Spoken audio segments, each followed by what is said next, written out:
Ladies and gentlemen, let's hear it for Manager Marty. Thank you. You're far too kind. Thank you very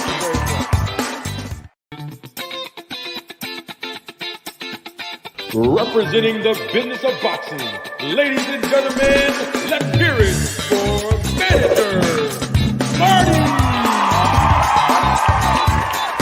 Thank you. You're far too kind. Thank you very much. Ladies and gentlemen, members of the jury, members of the Roll the Tape podcast, I am your host, Manager Marty. Welcome to another edition of Roll the Tape podcast with Manager Marty. Man, we're going to have a really good show today. I'm excited today. I mean, I'm typically excited every day, but today I'm even more excited because there's a topic that we have to talk about today. And I know.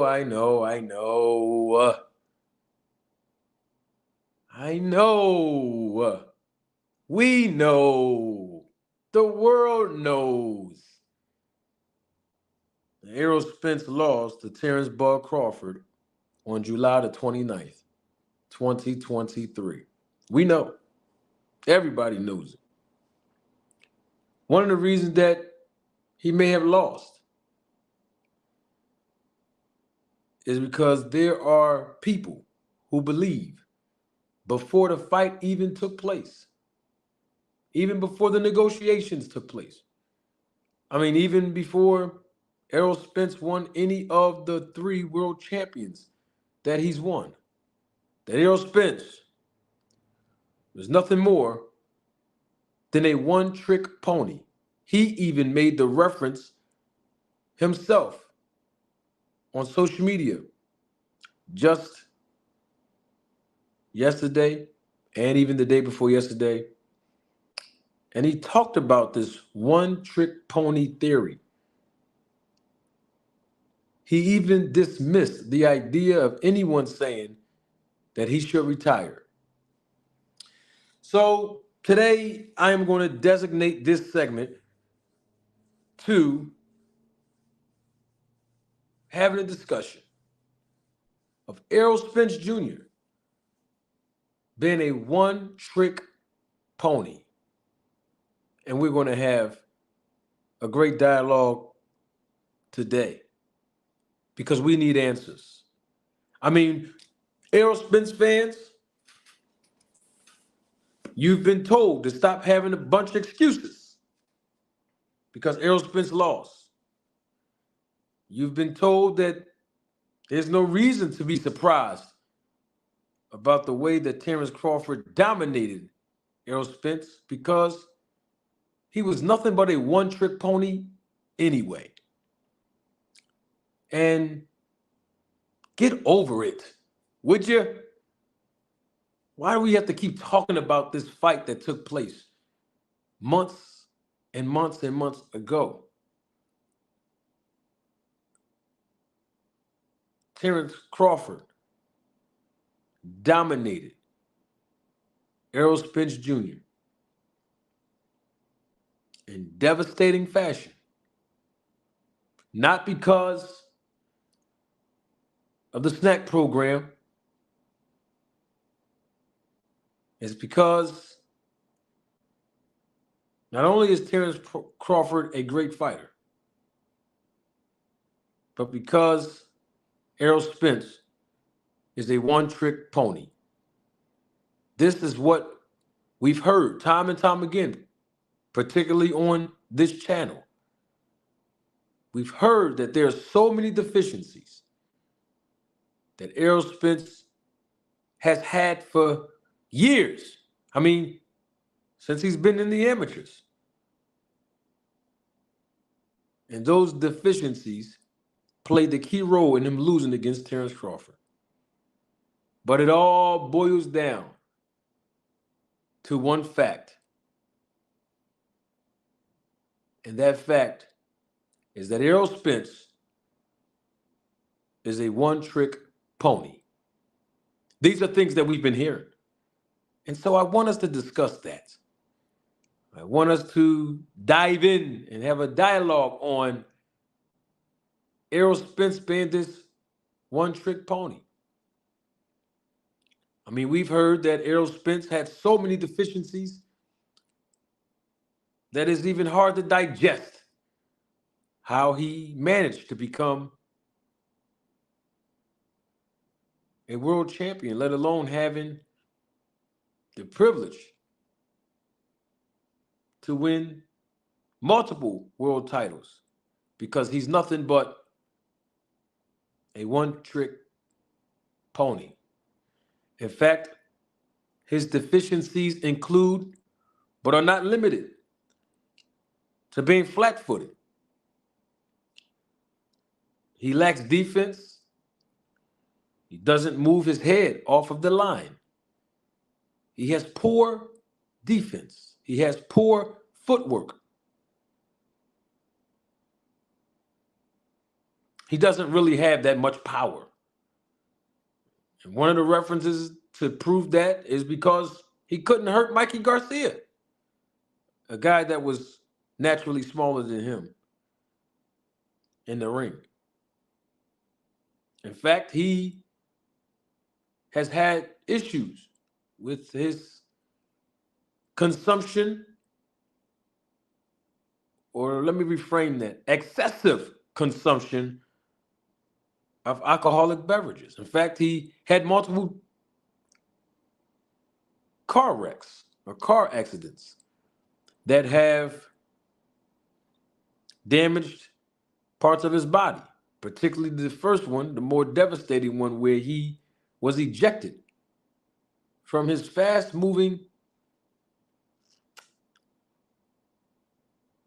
vehicle. Not only that, but his level of commitment is not there.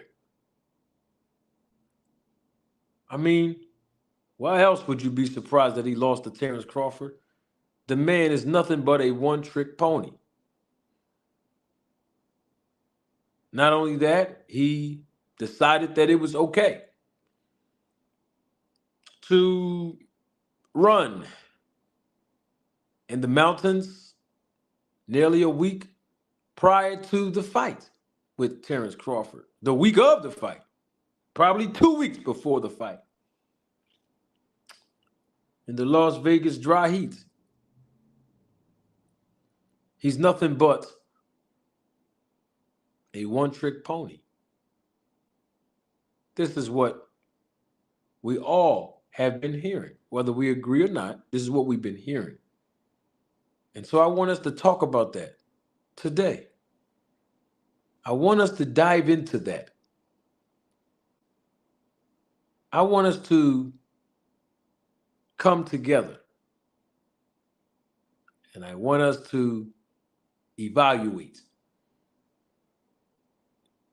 this theory of Errol Spence being a one-trick pony. And if he is a one-trick pony, I also want everyone to be okay with that. No one should make excuses. All one-trick ponies know that they're one-trick ponies. And so there's no point of making excuses for them, because they know who they are. But we have to deal with whether Errol Spence is a one-trick pony. Why not talk about that here? I mean, I've been widely criticized for my stance on the things that I've been saying for a very long time on YouTube. And now I am the poster boy.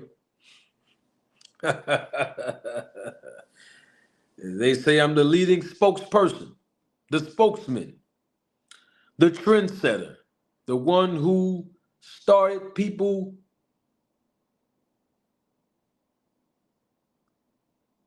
of evaluating and scrutinizing The snack program. No, let me say that the right way. The snack program. Well,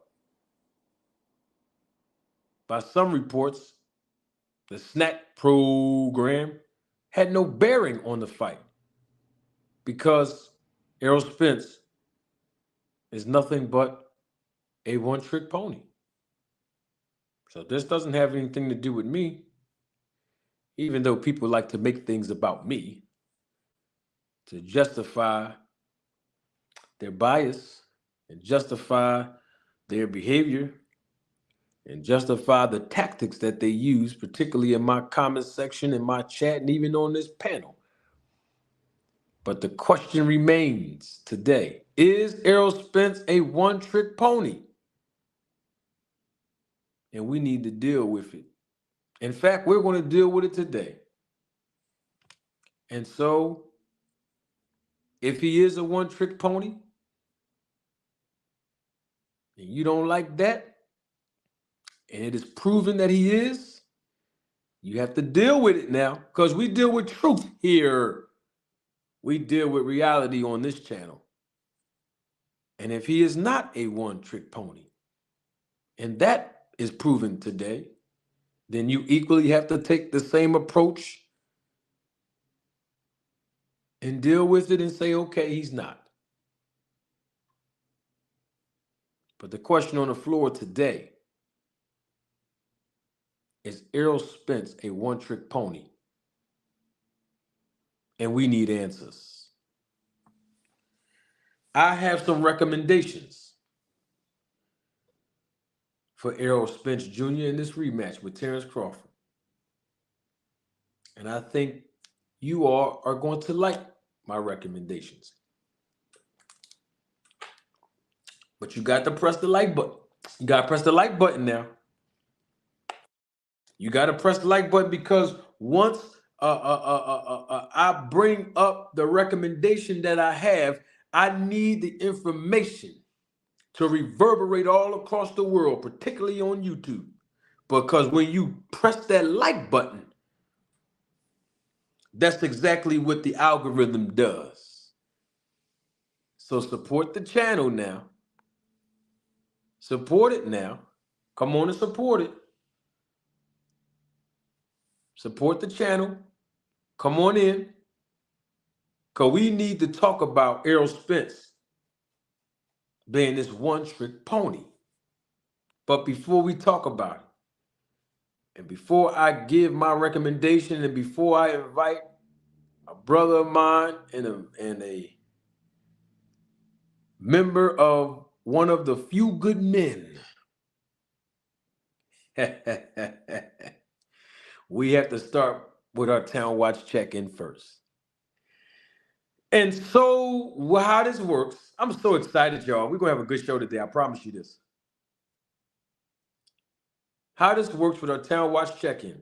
We need the energy to flow because I see that y'all just, I see what's happening right now. I need y'all to stay with me now. Yeah. See, we might not get a whole lot of viewership because now when we talking about Errol Spence being a one-trick pony, some people don't want to stand on what they said. Yeah. So you got to come on over here now. Stand on it. You say he's a one-trick pony, stand on it. You say he's not a one-trick pony, stand on it. We need to hear from you. But we need the air fryer to warm up just a little bit more. And we can only do that by starting off our icebreaker with our Town Watch check-in. And so if you're new to the channel, I welcome you. This is your first time here, or if you are a returning viewer and you have not subscribed yet, I encourage you right now to subscribe to this channel. There's two things that I guarantee when I produce content, and that is that I'm going to produce education and entertainment, okay? This Town Watch check-in is unique only to this channel. And so how it works, I'm going to give you a brief synopsis of how it works. Because this is our This is our icebreaker. This is how we start the energy up. So our Town Watch check-in is very simple. You all can participate. Town Watch check-in is extremely simple, like I just said. This is how it works. If you're here watching live and living color, you will insert any city, any state, any island, and or any country in the chat. I will then, in exchange, publicly acknowledge it. And the reason why we do Town Watch check-ins over here is because it is a foreshadow of us recognizing and acknowledging that we are from different parts of the world. And just like we're from different parts of the world, guess what? We have different opinions, different perspectives, different points of views. But at the end of the show, we can all rhetorically agree that we share one thing in common, and that is our love for the sport of boxing. So this is how it works. I'm going to start it off first. If you want to participate in the chat, come on and participate in the chat. I'm going to publicly acknowledge your location. If you're watching the replay of this live, I encourage you to participate as well in the comments section. And when I see it in the comments section, guess what I'm going to do? I'm going to publicly acknowledge it. Y'all ready? Okay, here we go now. Listen now, this right here. See, this right here is what I'm saying right here. This right here, this Town Watch check-in, this how the air fryer keep warming up. Yeah, y'all know who the air fryer is, don't you? You might be new to the channel and don't even know who the air fryer is. I'm the air fryer. Oh, yes, I am. Oh, yes, that name has been given to me. Indeed, I'm the air fryer. Yeah, when I say the air fryer is warming up, that means I'm warming up. But I got to make sure the Town Watch check-in help me warm up. This is how I get my energy when I first start the show. And it's all because of you. And I thank you for your viewership. So let's get this thing popping. I'm representing the DFW area, Arlington, Texas. Huh? Come on, South 360, stand up now. Yeah. Stand up now. Mansfield, Tarrant County, we in the building. But I got to also acknowledge my hometown, born and raised from the great city of brotherly love, Philadelphia. We call it Philly. We in the building. Who else we got in here? Come on, y'all, let's check on in. Yeah, y'all, you see that, right? You see the energy levels? You see how the energy level just increased?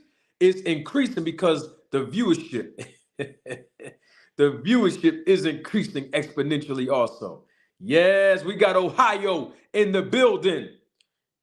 Member of the channel and supervisor of the Roll the Tape film crew, Biz on the Beat is here, representing Atlantic City, New Jersey, is in the building. Yeah, we got Albany, New York in the spot. Come on, y'all, let's check on in. Huh? Hot Springs, Arkansas is in the building, telling me to heat up the air fryer. You know I am a Bread Fox. You know I am AJ64. I see you. Illinois is in the building. I see you. Huh? Yeah, the playoffs starting this weekend, ain't it? Oh, sorry. We probably have some, some grammar-minded people here. Let me talk proper. I talk very proper. But, when I'm on a show, I interchangeably use my characters. So let me talk properly. The playoffs are starting this weekend, isn't it? Baltimore, Maryland is in the building. I see you. And I said that because my man Lucky always represent not just his city, but his team, Baltimore Ravens. Huh? BX or B Next is in the building. Boogie Down, Bronx is also here. New York, I see you. Come on now. Let me ask you a question real quick. Yeah, because Veronica just stepped in. Let me ask you a question. Is Brooklyn in the house? Without a doubt, Brooklyn, New York is in the building. I see you. Come on and step on. Hey. I said Bronx, then I said Brooklyn. I might as well stay right where I'm at in the Bronx. Yeah, Jarnell. I be seeing you in the chat. Oh, Jarnell, you be cooking in the chat. I be seeing you. Huh? Just because I don't say nothing about it don't mean I don't see you now. Yeah. You be lighting them up. I see you. Speaking facts in my chat. I see you, Jarnell. Bronx, New York is in the building. I see you. Come on, man. My man Eddie V in the building. Mobile in this joint. Come on now. Come on now. We got heavy hitters in the chat right now, man. Decatur, Georgia is in the building. If you don't know nothing else, you better know Ohio runs boxing in the chat. I see you. 508 is also in the chat. 757 just pulled up. Huh? Peak Town pulled right up in the parking spot. Come on, man. Y'all know what it is, man. I might as well stay right here. I might as well stay over here on the East Coast because Newark, New Jersey is in the building. I see you. Huh? Woo! Y'all feel that wind blowing? I know you got to feel the wind blowing. Because I said Illinois a little earlier, but the wind just came, it just came right in. I felt like a cold breeze when I seen Chi-Town in the building. Yeah. Chi-Town all day in the building. Come on, man. You already know I represent DC too. Washington, DC, also in the building. Let me tell you something, man. We got some heavy hitters in the chat today. This is what's going to make this show pop today, man. San Diego 619 is also in the building. Y'all know 619, right? Remind me of Rey Mysterio Jr. 619. Yeah. Yeah, y'all know what we're talking about today. We're talking about Errol Spence. Yeah, we got to talk about him.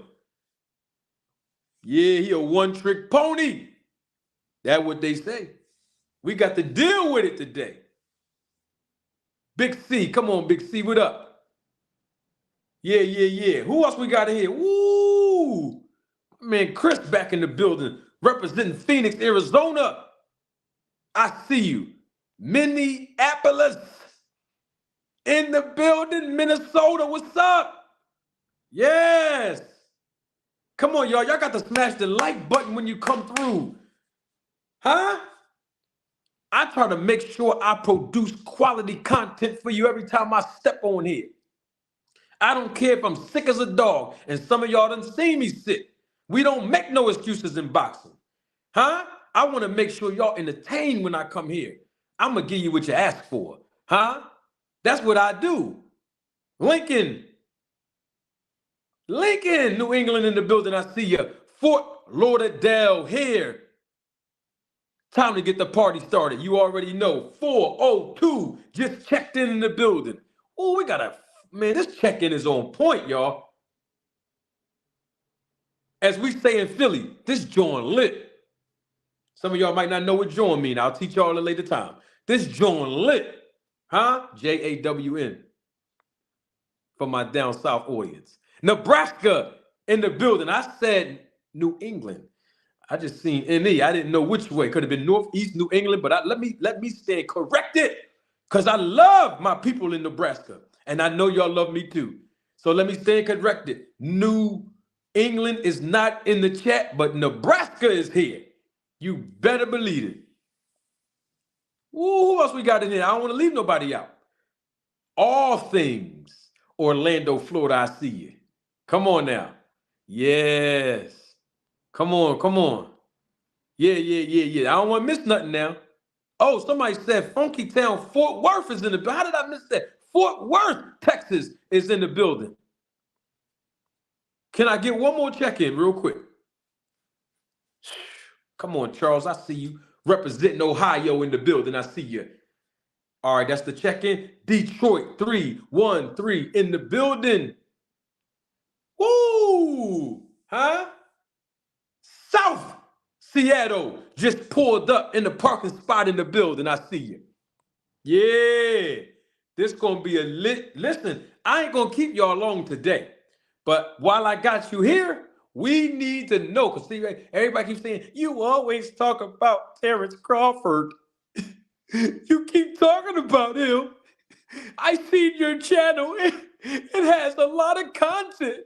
about Terrence Crawford. They be crying their eyes out. You got about 60 videos of Terrence Crawford in the title. And I was like, you counting? You don't have nothing else to do all day, but just go on my channel, just count how many times. Lord have mercy. Y'all counting? So we ain't going to talk about him today. All right, I'm not going to lie to y'all. We might talk about him today. But the topic is, oh yes, Errol Spence, one trick pony. We got to deal with it now. And I got somebody here for y'all that's going to help us deal with it. I got somebody here now. Okay? Let me see. Let me see if he's still here. I got to make sure the man is here now. I got to make sure he's here. Let me see something. Yeah. Hold up now. It's only a few good men.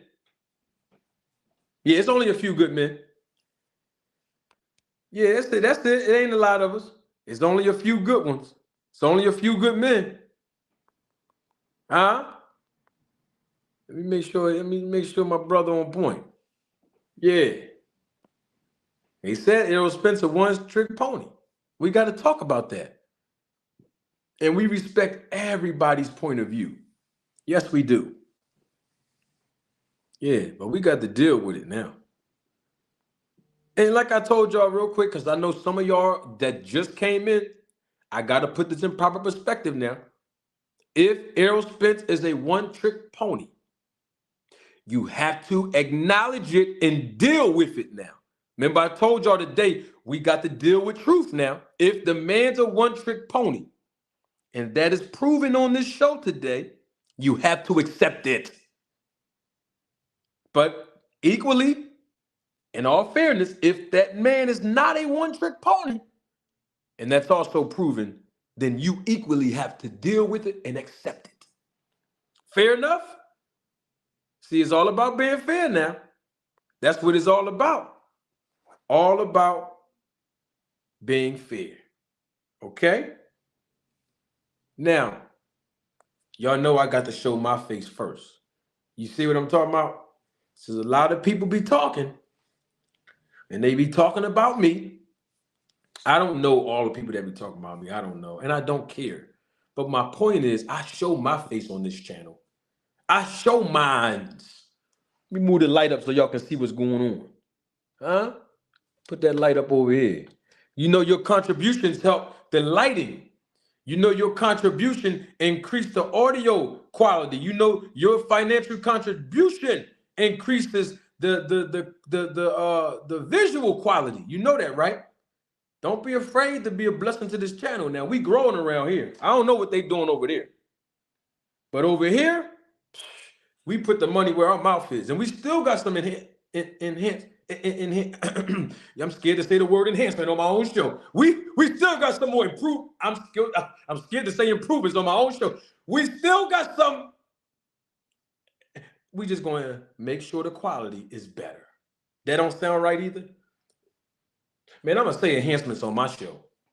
I still have some enhancements, okay, to perform on the channel. That's all I'm saying. Yeah.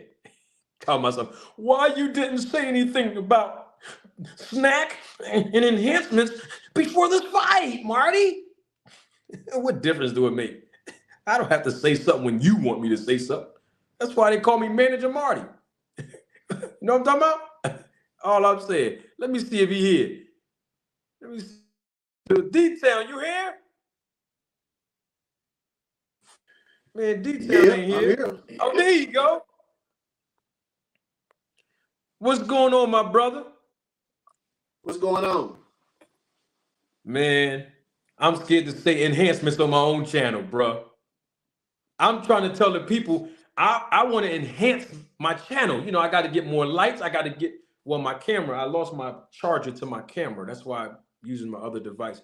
But I'm trying to enhance, you know, the show. You know, I'm trying to enhance so everybody can get a greater experience with the quality and everything. So the financial contributions that they give, it puts everything together for them. So everybody can have a good live experience. But what I'm saying is I'm trying to enhance, and I'm scared to say enhance on my own channel. They got me scared to say enhance because it sounds like they saying Errol Spence needs some enhancements because, hey, we hear that he's a one-trick pony. Now, the thing is, we got to talk about it. I know most people keep saying, somebody said, you want to snack your channel up. Hey, Brian, you better believe I do.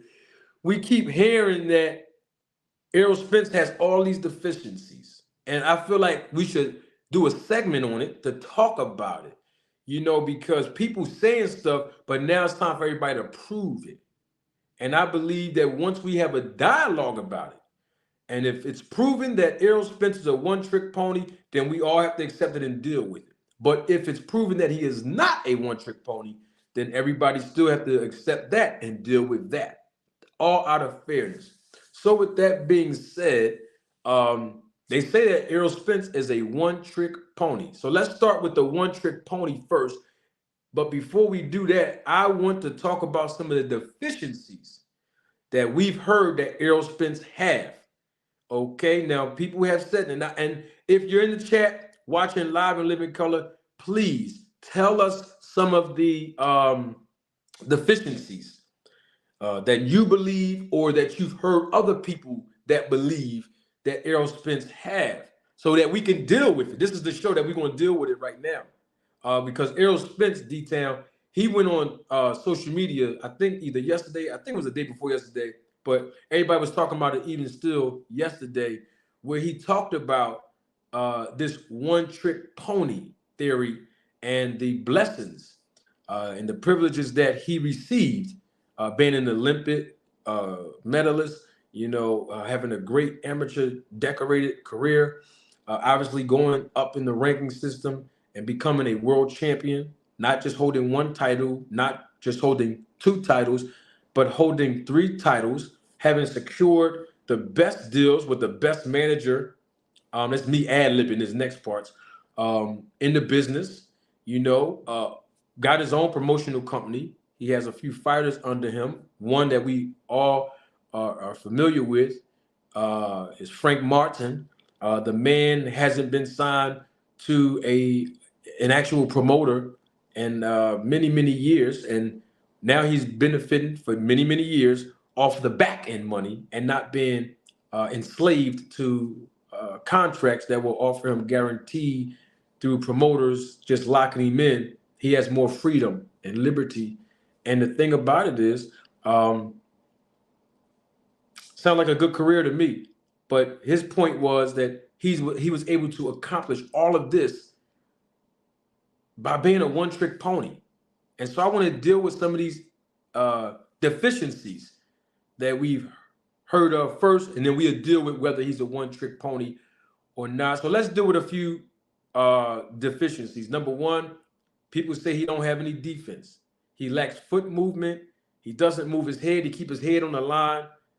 He doesn't have any power. We've heard that as well. We also heard that he doesn't know how to cut the ring off. All he does is just move forward and attack. We've also heard he doesn't have any good footwork at all. We've also heard from people that he's just not a good fighter, and that anybody, including Ray Charles and Stevie Wonder, could see that Errol Spence was going to lose this fight to Terrence Crawford, obviously because he don't have, the skill set. In fact, we've heard here that he doesn't have any skills. In fact, one of our guests here, who is a big supporter of the channel and a Terrence Crawford fan, he even admitted yesterday that his opinion was, before this fight was even negotiated or even started, that Errol Spence only had a 5% chance of winning this fight. And part of that is because we also heard that Errol Spence is obviously an alcoholic because of his admitted use of excessive consumption of alcoholic beverages. We've seen one of the results of him being intoxicated is that he obviously had a major car accident that almost destroyed his career, but almost killed him, literally. He had another car accident that was beyond his control. So his body took a beating through these car accidents. I mean, I said a lot, but these are a lot of deficiencies. And when I have one more, Bomac is on record in multiple interviews saying that Errol Spence still fight like he's an amateur. So with all that being said, let's deal with the deficiencies first. Then we'll deal with the one-trick pony theory. So, D-Town, tell me, first of all, where did all these deficiencies start from? Because it sounds like this is some amateur guy, who's driving Uber or work at Walmart at the cash register. This doesn't sound like a professional boxer when people are describing the deficiencies of Errol Spence. Where did all this start from, man?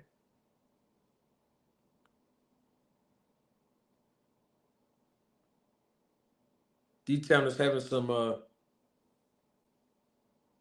technical difficulties here. Let's see if we can bring D-Town back in.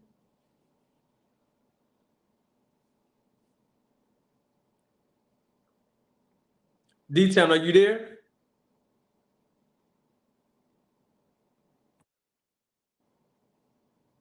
I'm not sure if D-Town. Okay, hold on. This D-Town right here. All right, there you go. D-Town, are you there? Yeah, I'm here.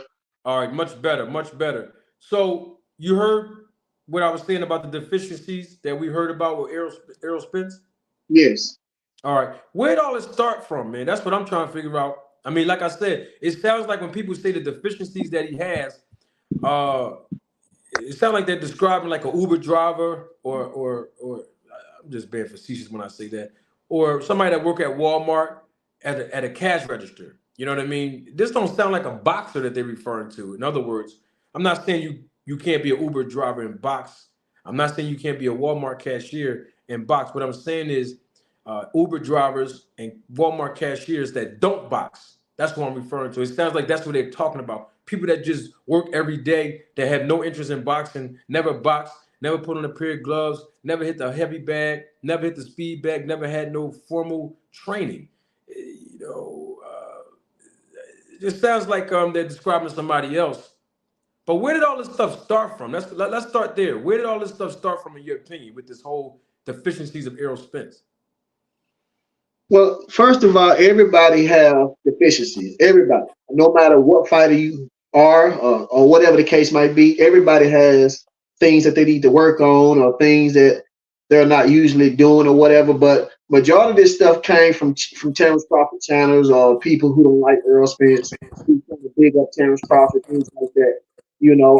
Everybody has a right to their own opinion, so you can't do nothing but salute that or whatever the case might be. But Earl Spence didn't get this far in his career because he's what they say he is.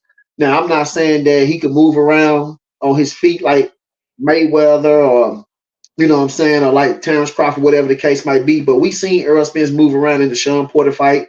We seen him move around in the Danny Garcia and Lamont Peterson. We seen Earl Spence move around. Now, I'm not saying that he's one of the great movers or light on his feet like Muhammad Ali. I'm not saying that.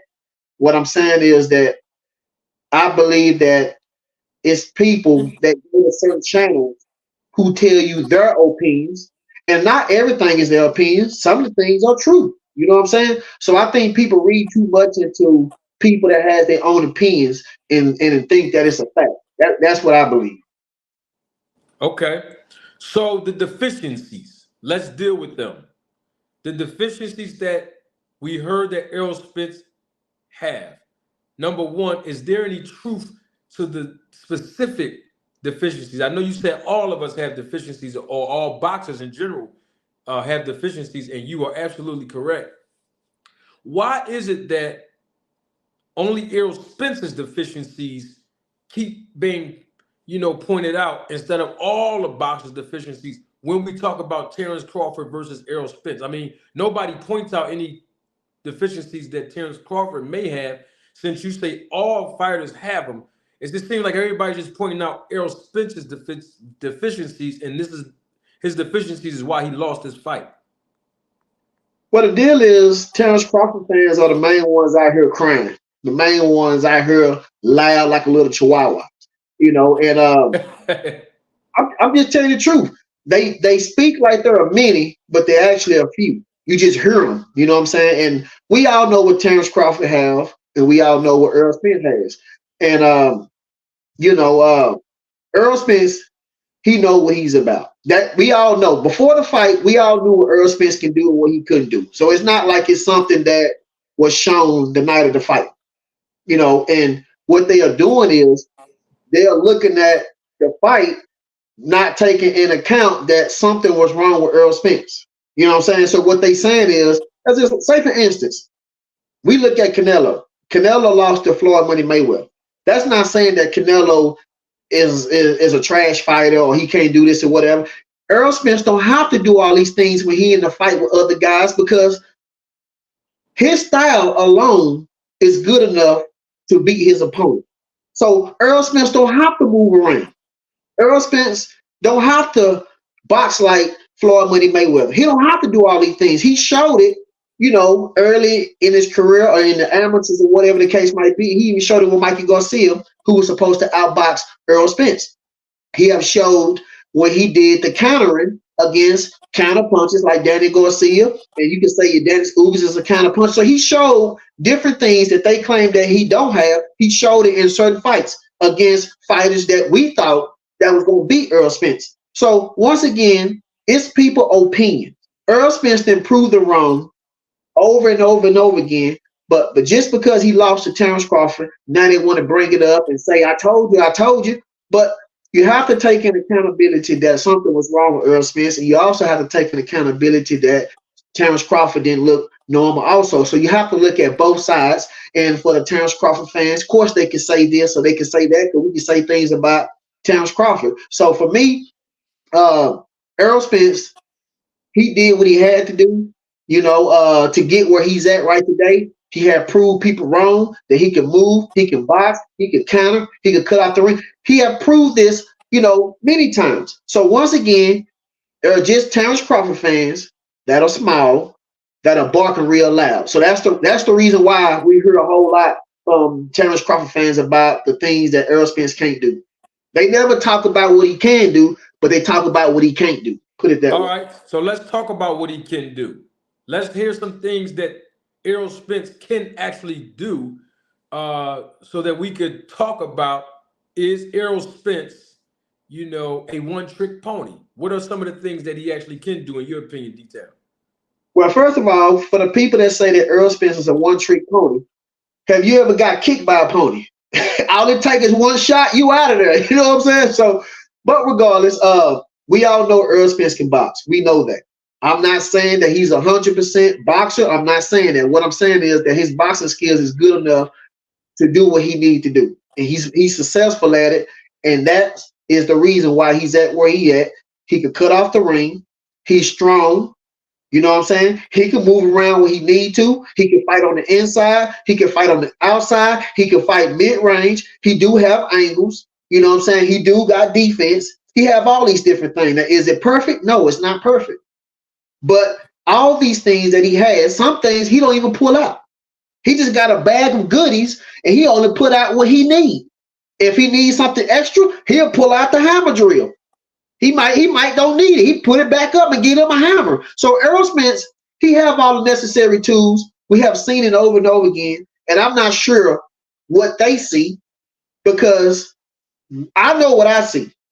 You know what I'm saying? I was a Terrence Crawford fan before I was an Errol Spence fan. So I'm not going to lie or go to a channel who's telling me their opinions, and I'm just going to follow it, blindly, and not do my own research. So Errol Spence, once again, he can cut the ring off. He's good at that. He can go to the body. He's good at that. He has a great jab. He's good at that. He can fight on the inside. He's good at that. He can fight mid-range, outside. He can do it all. But is it perfect? No. But it's good enough to do the job and take care of his job. Well, we know that if he can do all of those things, I mean, he should have won this fight then, Detail, or at least made it more competitive. I mean, what happened to the guy? Because, I was there and I didn't see the Errol Spence that you're describing right now. And I actually expected him uh, to show up. What happened, bro? Well, I mean, if you do your research, and once again, we know Terrence Crawford fans don't want to hear the truth. We know that. We know that they believe that the lies are truth and the truth is a lie. We know that before the Errol Spence and Terrence Crawford fight because we have proved them wrong about certain things that Terrence Crawford said, and we proved that he lied or he contradicted himself, and they'll look right over it. So we understand that they don't know. But regardless, Errol Spence, if you go back and look, uh, Blu-ray came out and said that certain things happen in the training camp. He said this. He's a close friend of Errol Spence Jr. Matter of fact, he stayed right down the street from Errol Spence Jr. And he didn't go into great details, but the man don't got to lie. I mean, we know this. The man said that something happened in the training camp, and if you look at the weigh-in, you see a small bulge on the side of Errol Spence's side. So it was a narrative going around that he probably had a rib injury. And we all know that fighters will fight with an injury. We have seen Tank Davis do it. We have seen Gary Russell Jr. do it. We have seen many fighters go in the ring fighting with an injury and just assume that they can still beat their opponents. But regardless, they was talking about also, we was telling them that there was something wrong with Errol Spence Jr. And people kept saying we was making excuses.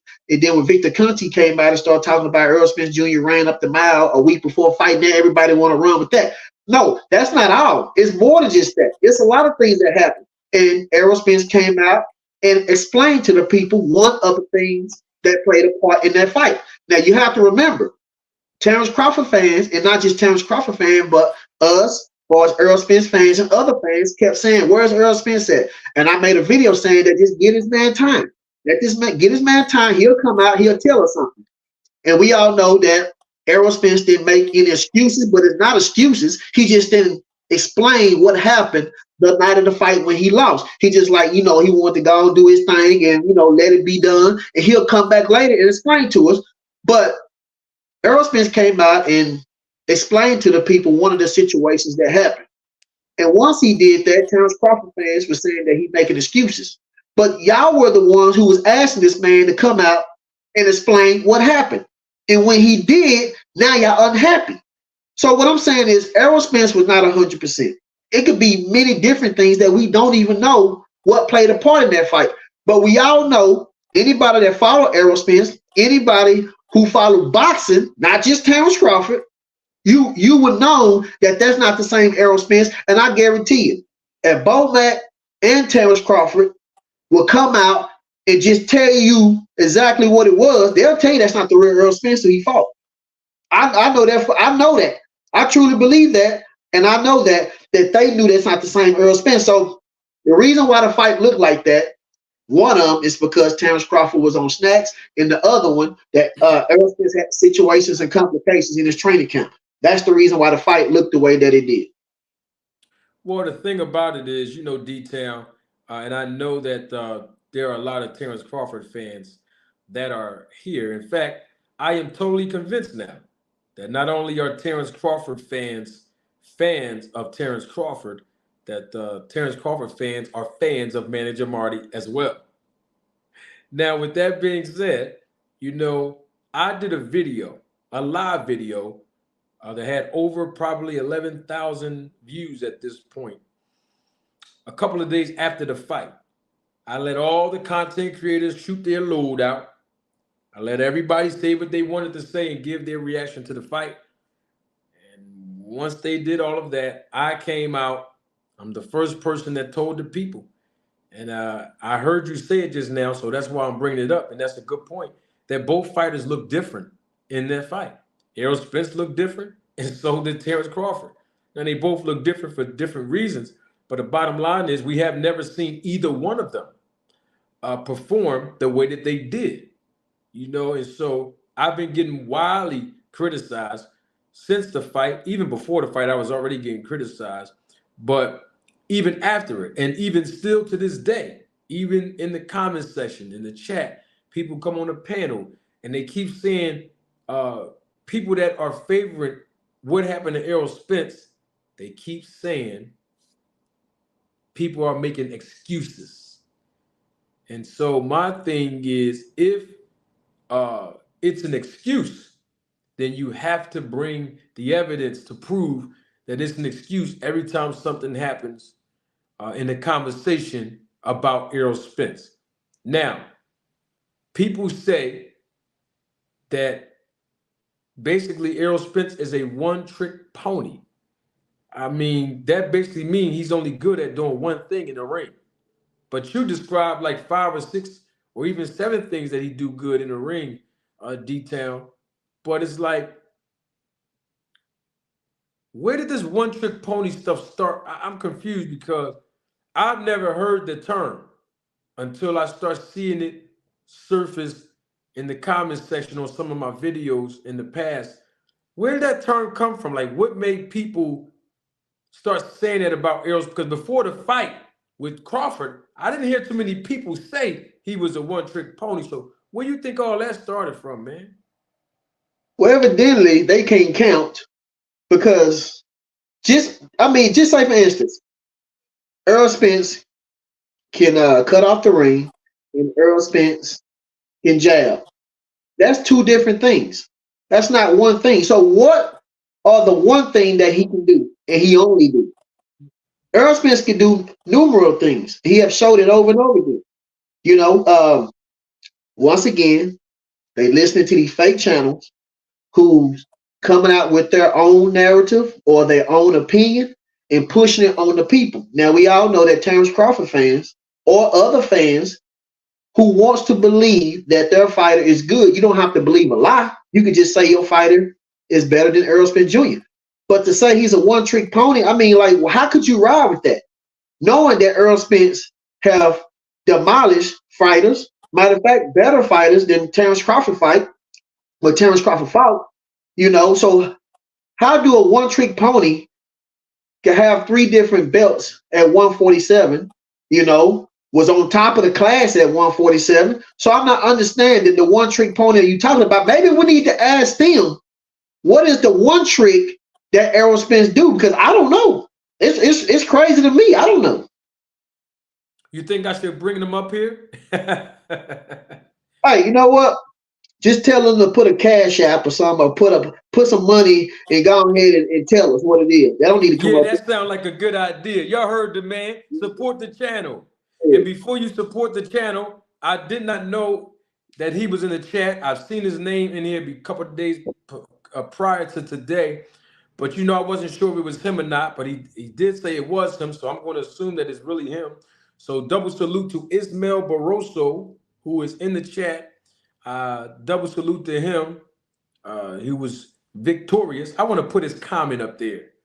And he said, I remember Manager Marty reaction video as soon as to giving his thoughts and own opinions as to why Spence lose or lost.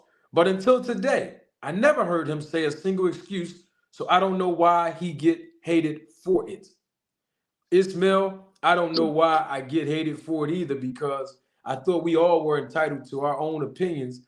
But you know, the rules seem not to apply to me. I'm always being held accountable for words that I do not say instead of people acknowledging the words that I do say. So I wanted to salute him for that. And the thing is, Gregory Quarterbaum, he followed your instructions and your encouragement detail. Please, y'all, we want to know, what is the one trick that Errol Spence have, since people say he's a one-trick pony?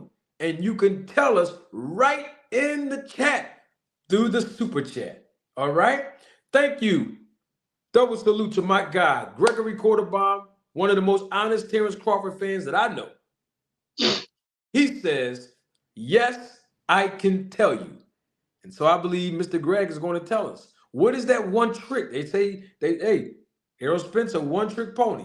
What is the one trick? You know what I mean? That You know what, man? yeah. Talk to me, brother. When I look at the videos with Bo Mac Terrence Crawford, or any other fighters or coaches, they never said or explained what one trick that Errol Spence has. Never. I never heard it. I always heard multiple things that Errol Spence can do. So once again, everybody has their own opinion. I can respect your opinion, whoever it is. But when I watch the videos of Bomac, he'll say one trick pony, but he never said what one trick that Errol Spence Jr. does. He never said it. He just say one trick pony. So I want to know, and my brother Gregory, he said that he gonna tell us. So I can't wait to see. Yeah, I would love to know what the one trick is because, like I said earlier, if he's a one trick pony, everybody got to deal with it and accept it. If he's not a one trick pony, you got to deal with it and accept it. We need answers and we need to know.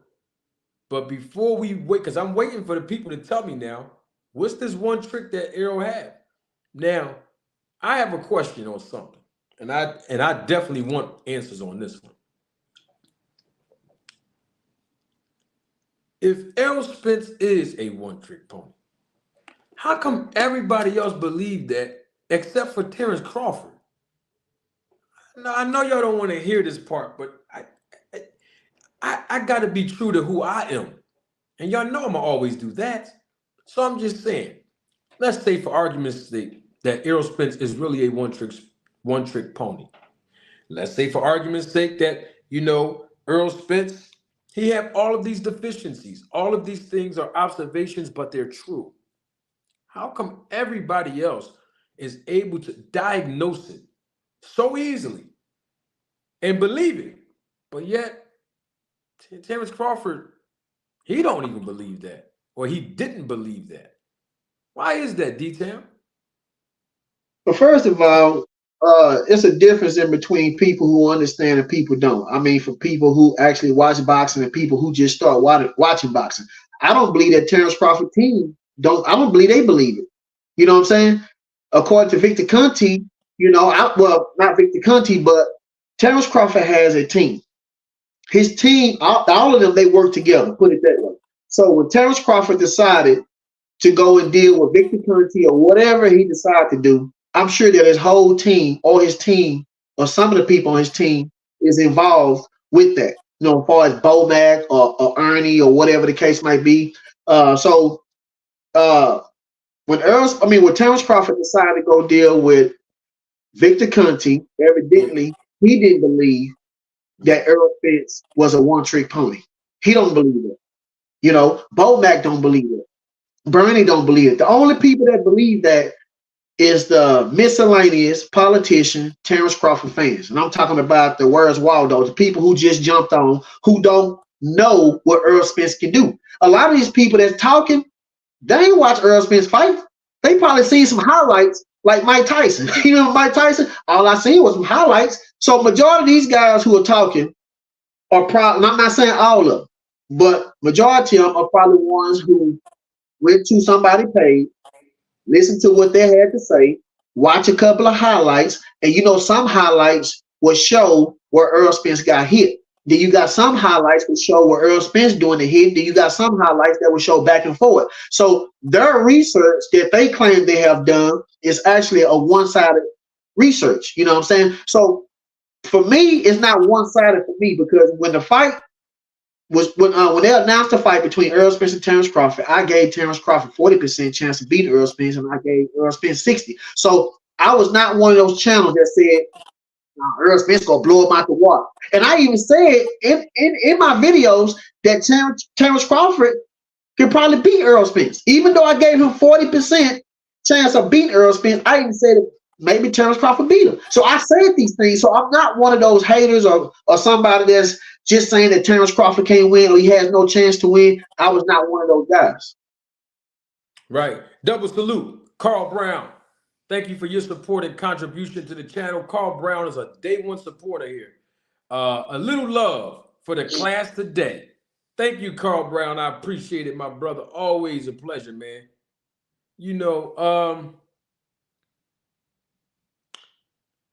I think that's the only thing that I need help understanding. if he's a one-trick pony, Terrence Crawford's behavior pattern did not support what we're hearing about Errol Spence being a one-trick pony. And I know people say that he can get better. He wanted to improve. But we got to keep it 100. Out of 30 plus professional fights, everything else was working already. I mean, we don't hear too many deficiencies that Crawford had before this fight. And we've heard the opposite, you know, of Crawford's lifestyle, you know, that he don't smoke, he doesn't drink, he is a gym rat. I don't think he parties, so I'll add that to the list. He doesn't party, or you know, he's not excessive, you know, with some of the negative behavior patterns that will obviously hinder his growth in the sport of boxing as a competitor. He has skills. He's a great fighter. This is the things that we heard and know about Terrence Crawford. But he still did not have something. I think it's confidence. Anybody can fill in the blank. He didn't have something, or he felt like he was missing something, even with those great attributes. To have him get on the phone and call Mr. Conti. I would have to agree with somebody in the chat who said that Bud is never going to downplay an opponent. That is not true. In fact, Terrence Crawford downplayed several opponents. And he actually downplayed Errol Spence before he fought him. He downplayed Errol, he downplayed Danny Garcia, and Danny Garcia had nothing to do with the question that Katie Abdul asked when he went on her podcast, you know. But that's neither here nor there. D-Town, you looking at a device, were you trying to play something?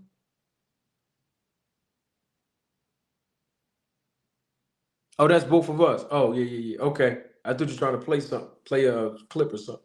No, I was looking at the chat while I was on my phone, looking at the chat on my iPad. Yeah, and the thing about it is, you know, we know that that's not true. We know that every time someone asks Bud a question about fighters, we know that, like Katie Abdul on the podcast asked him, you know, like I said, he downplays fighters, so that's not true. But I don't know what that have to do with what we're talking about, because the bottom line is, all the skills did not stop him from picking up that phone. See, that's the part where I think people have a problem with me at, as the viewership is increasing exponentially. Shahid, what's going on, my brother? He got on the phone and called Victor. And I know people don't like when I say this. So what? I don't care if you get mad. It's true. The man was on here and he told you himself that I'd have been trying to prove to people for months on in D-Town that he worked in the gym. I'm talking about the snack gym. That he was on the program. That he was taking whatever he was taking, including supplements and the regimen that he was doing, the workout and everything else that Victor Conti laid out for him. And people kept telling me, Terrence Crawford fan, they kept telling me he's not on the snack program. He's not on the snack program. He's not on it. It's an endorsement deal. That's what they kept telling me. And I kept trying to tell them, you're wrong. Nobody else wanted to speak on it. Who cares? I did. And I say, listen, I got a picture I want to show you where he's actually working out in the snack gym. He's in the picture next to Victor Conti, and he's in the picture next to Devin Haney. It's all good. The man is on the snack program. Why does that bother so many people? They still didn't believe. I pulled up a clip from the Joe Rogan interview where Joe Rogan asked the man directly, was he on the snack program? And he said yes. Some people still was throwing shots at me, hating on me, saying that I'm hating on Crawford, saying that I'm being biased. They didn't want to give credit to where it was due, which doesn't bother me not one bit. What bothered me was when the truth was revealed Some people didn't acknowledge the truth. Some people didn't say, you know what, you were right. And so that still was not good enough. And then, long and behold, a reporter, don't even know who the person is, but he asked Terrence Crawford about his involvement with the SNAP program. And guess what he said? I use certain things with the SNAP program that other fighters don't use. There's different programs for different fighters.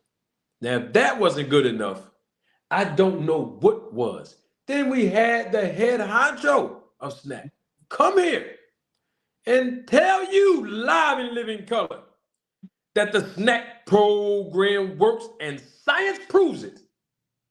I haven't had a Terrence Crawford fan or a Manager Marty detractor yet come back to me and say, Manager Marty, you were right. So and I don't listen, and I'm not doing this to get credit. I think people that know me on YouTube now, like my audience, the people of the Roller Tape Film crew, and even the haters that have been watching me for a whole year now, y'all know I don't get caught up into that. That's not important. What I'm saying is do what's righteous. When you know you wrong, come on and say you were right. Because you know why? When Errol Spence lost the fight, y'all came on this channel and said, Manager Marty, you were wrong. You said Errol Spence was going to win and he didn't. You owe Bud an apology. You were wrong. And I said, well, why do I have to acknowledge that I was wrong? All because I thought one fighter was going to win. You didn't even acknowledge that I was right for Terrence Crawford to do the things I told him to do to get the fight in the first place. When I told him to secure the fight by signing a multi-fight deal with PBC, you heard me tell you that in August of last year, of 2023, I told you that. And people still didn't believe. I told y'all that all he had to do was get good representation to negotiate on his behalf, even though he was saying, I'm on the phone with Al Heyman and I'll talk to the big wigs and this and that. I told the man what he had to do, and he's done that. But you didn't come out and say, Manager Marty, you were right. Oh, but you want me to come out and say I was wrong all because he lost. And the reason why I didn't do that, because nowhere in the history of American sports, I can't speak for no other country, here in American sports, I haven't heard not one fan of another team come out publicly and apologize to the team they thought that they was going to lose. Let me give you an example. People thought that the Philadelphia Eagles, who went to the Super Bowl with the Kansas City Chiefs, some people thought the Philadelphia Eagles was going to beat the Kansas City Chiefs. I haven't heard not one Philadelphia Eagles fan come on social media and say, Patrick Mahomes, Andy Reid, Kelsey, I apologize to you because I thought the Eagles were going to beat you. Where they do this at? We don't do this in American sports. So how come in boxing all of a sudden that becomes a new rule? All because of Manager Marty talk about the snack program. That's all that happened. You know what I mean? So I got to stand on mines. It don't matter who's against me. And it don't matter who's with me. I stand 10 toes down. I've been saying the same thing when I was on YSM Sports Media in August of 2023. Was it 23 or 22? 23. Was it? Hold on, let me see. 22. When I start YouTube, y'all? Oh, I started YouTube 2022. Oh, so I'm wrong. My math is wrong. I started YouTube 2022. All right, so 21 then. Yeah, August of 2022. My fault. August of 2022. When I did my first interview, it probably was July. Well, anyway, I did my first interview a year and a half ago on YSM Sports Media. Told y'all what was going on. And people that have been following me since then, I've been consistent every step of the way. That's all I'm saying. Oh, somebody said a queen is in the building. Hold on. Who's the queen? Who's the queen in here? I didn't know we had ladies here. Y'all know I got to acknowledge the ladies now. I stopped my whole show for the ladies. Who we got in here? Hold on now. Hold on.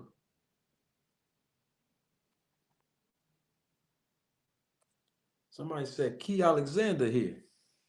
Yeah, Oh, I see her talking in the chat.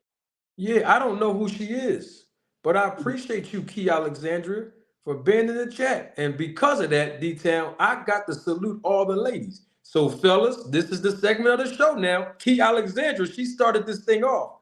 I don't know if she's a content creator because I see people acknowledging her. So she must be somebody of importance.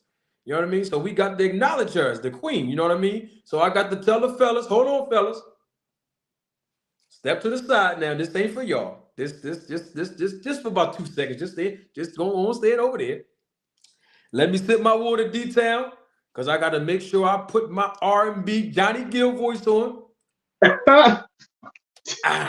Y'all know how I do it. Gotta take these off. All right. Put my big smile on my face. Let the dimple show for the ladies. All right, now, ladies, this is for you now. Manager Marty is telling you from the bottom of my heart, I thank you so much. Yeah, you girl, stop looking around worrying about I'm talking to you. Thank you for supporting the channel, for investing with your time, for making contributions with your finances. I want to tell you right now, double salute to all the queens all over the world that's watching me. Thank you so much for your support, and your unwavering support is one of the reasons why I do what I do. Okay? Now, I know one thing is true. Men, we don't get in the mood, we get in a mode. So when you get in the mood to watch Manager Marty, I got to make sure I'm in the mode to entertain you, but more importantly, educate you. So I appreciate your time. I appreciate you being in the chat. I appreciate you, emailing me, some of you. I appreciate when you're in the comments section. I appreciate how you regulate yourself. This is the thing I love about the ladies that support this channel. When they are in the chat, they're so modest and respectful. We be having men who embarrass themselves, being totally disrespectful in my chat, in the comments section, and even on the panel. But the ladies that support this channel, they always keep it mature and classy. So from Manager Marty to you, I love you, ladies. Thank you. Once again, double salute to all the queens. All right, fellas, now that we got all of that out the way, it's time to get down to some real business. Now, I got to put my glasses on so I can hear what the people were saying in the chat. I have some recommendations because people keep saying Errol Spence is a one-trick pony. Okay, now I totally do not agree that Errol Spence is a one-trick pony. And I'm not saying that because I thought he would win this fight against Crawford. That's not why I'm saying that. I'm saying that because of the skill sets that I have seen him display on a consistent basis. And it's not just one thing that he does great, where he does nothing else good. I can say the same thing about Crawford. There's not one thing that Crawford does great where he doesn't do other things that are good. So I don't believe either one of them is a one-trick pony. And I definitely don't believe Errol Spence is a one-trick pony. So this is what I have a recommendation for. I told y'all before, right, that I believe that Errol Spence should go to the snack program. Did I not say that? Because I saw how the snack program been working now. I see the results. And so did Terrence Crawford. That's why he called Andre. That's why he called Conti. Now, the snack program works. And I said, you know what? Since they say Errol Spence have issues with his weight, and I know that according to the advertisement that you see on your screen, one of the things that the snack program advertises is that it helps you lose fat. So I figure, if Errol Spence got issues with fat, how about he go on the snack program? Well, I changed my mind, D-Town. Thank you, Andre Noble. He's calling me Mac Marty. Oh, yes. The ladies, they respect me. I'm nothing but a gentleman. All the ladies know that. Now, I changed my mind. And I hope I'm entitled to do that because it seems like I'm not entitled to do nothing else on YouTube. So hopefully I'm entitled to change my mind. I changed my mind. I don't think that Errol Spence should go with the snack program. Nope, nope, nope. And I'm going to tell you why I changed my mind. It's because Mike, I think his name Jones, salute to Mike Jones. He did a super chat the last time Conti was up here, right? And Mike asked Conti a question. He said, would you ever work with Errol Spence, even after the things that you said about him on Twitter? And for some odd reason, Mr. Conti really couldn't give us a definitive answer. I mean, detail, I had to ask him about 3 times, would he work with Errol Spence? And he gave, different answers. He never said yes, he never said no. He just kept giving, he was just all over the place. But the final thing that he said was that he wouldn't mind working with him if Spence didn't mind. But the first thing he basically said was, hey, Errol Spence wouldn't work with me. He wouldn't allow me to work with him. And he blamed Al Heyman for it.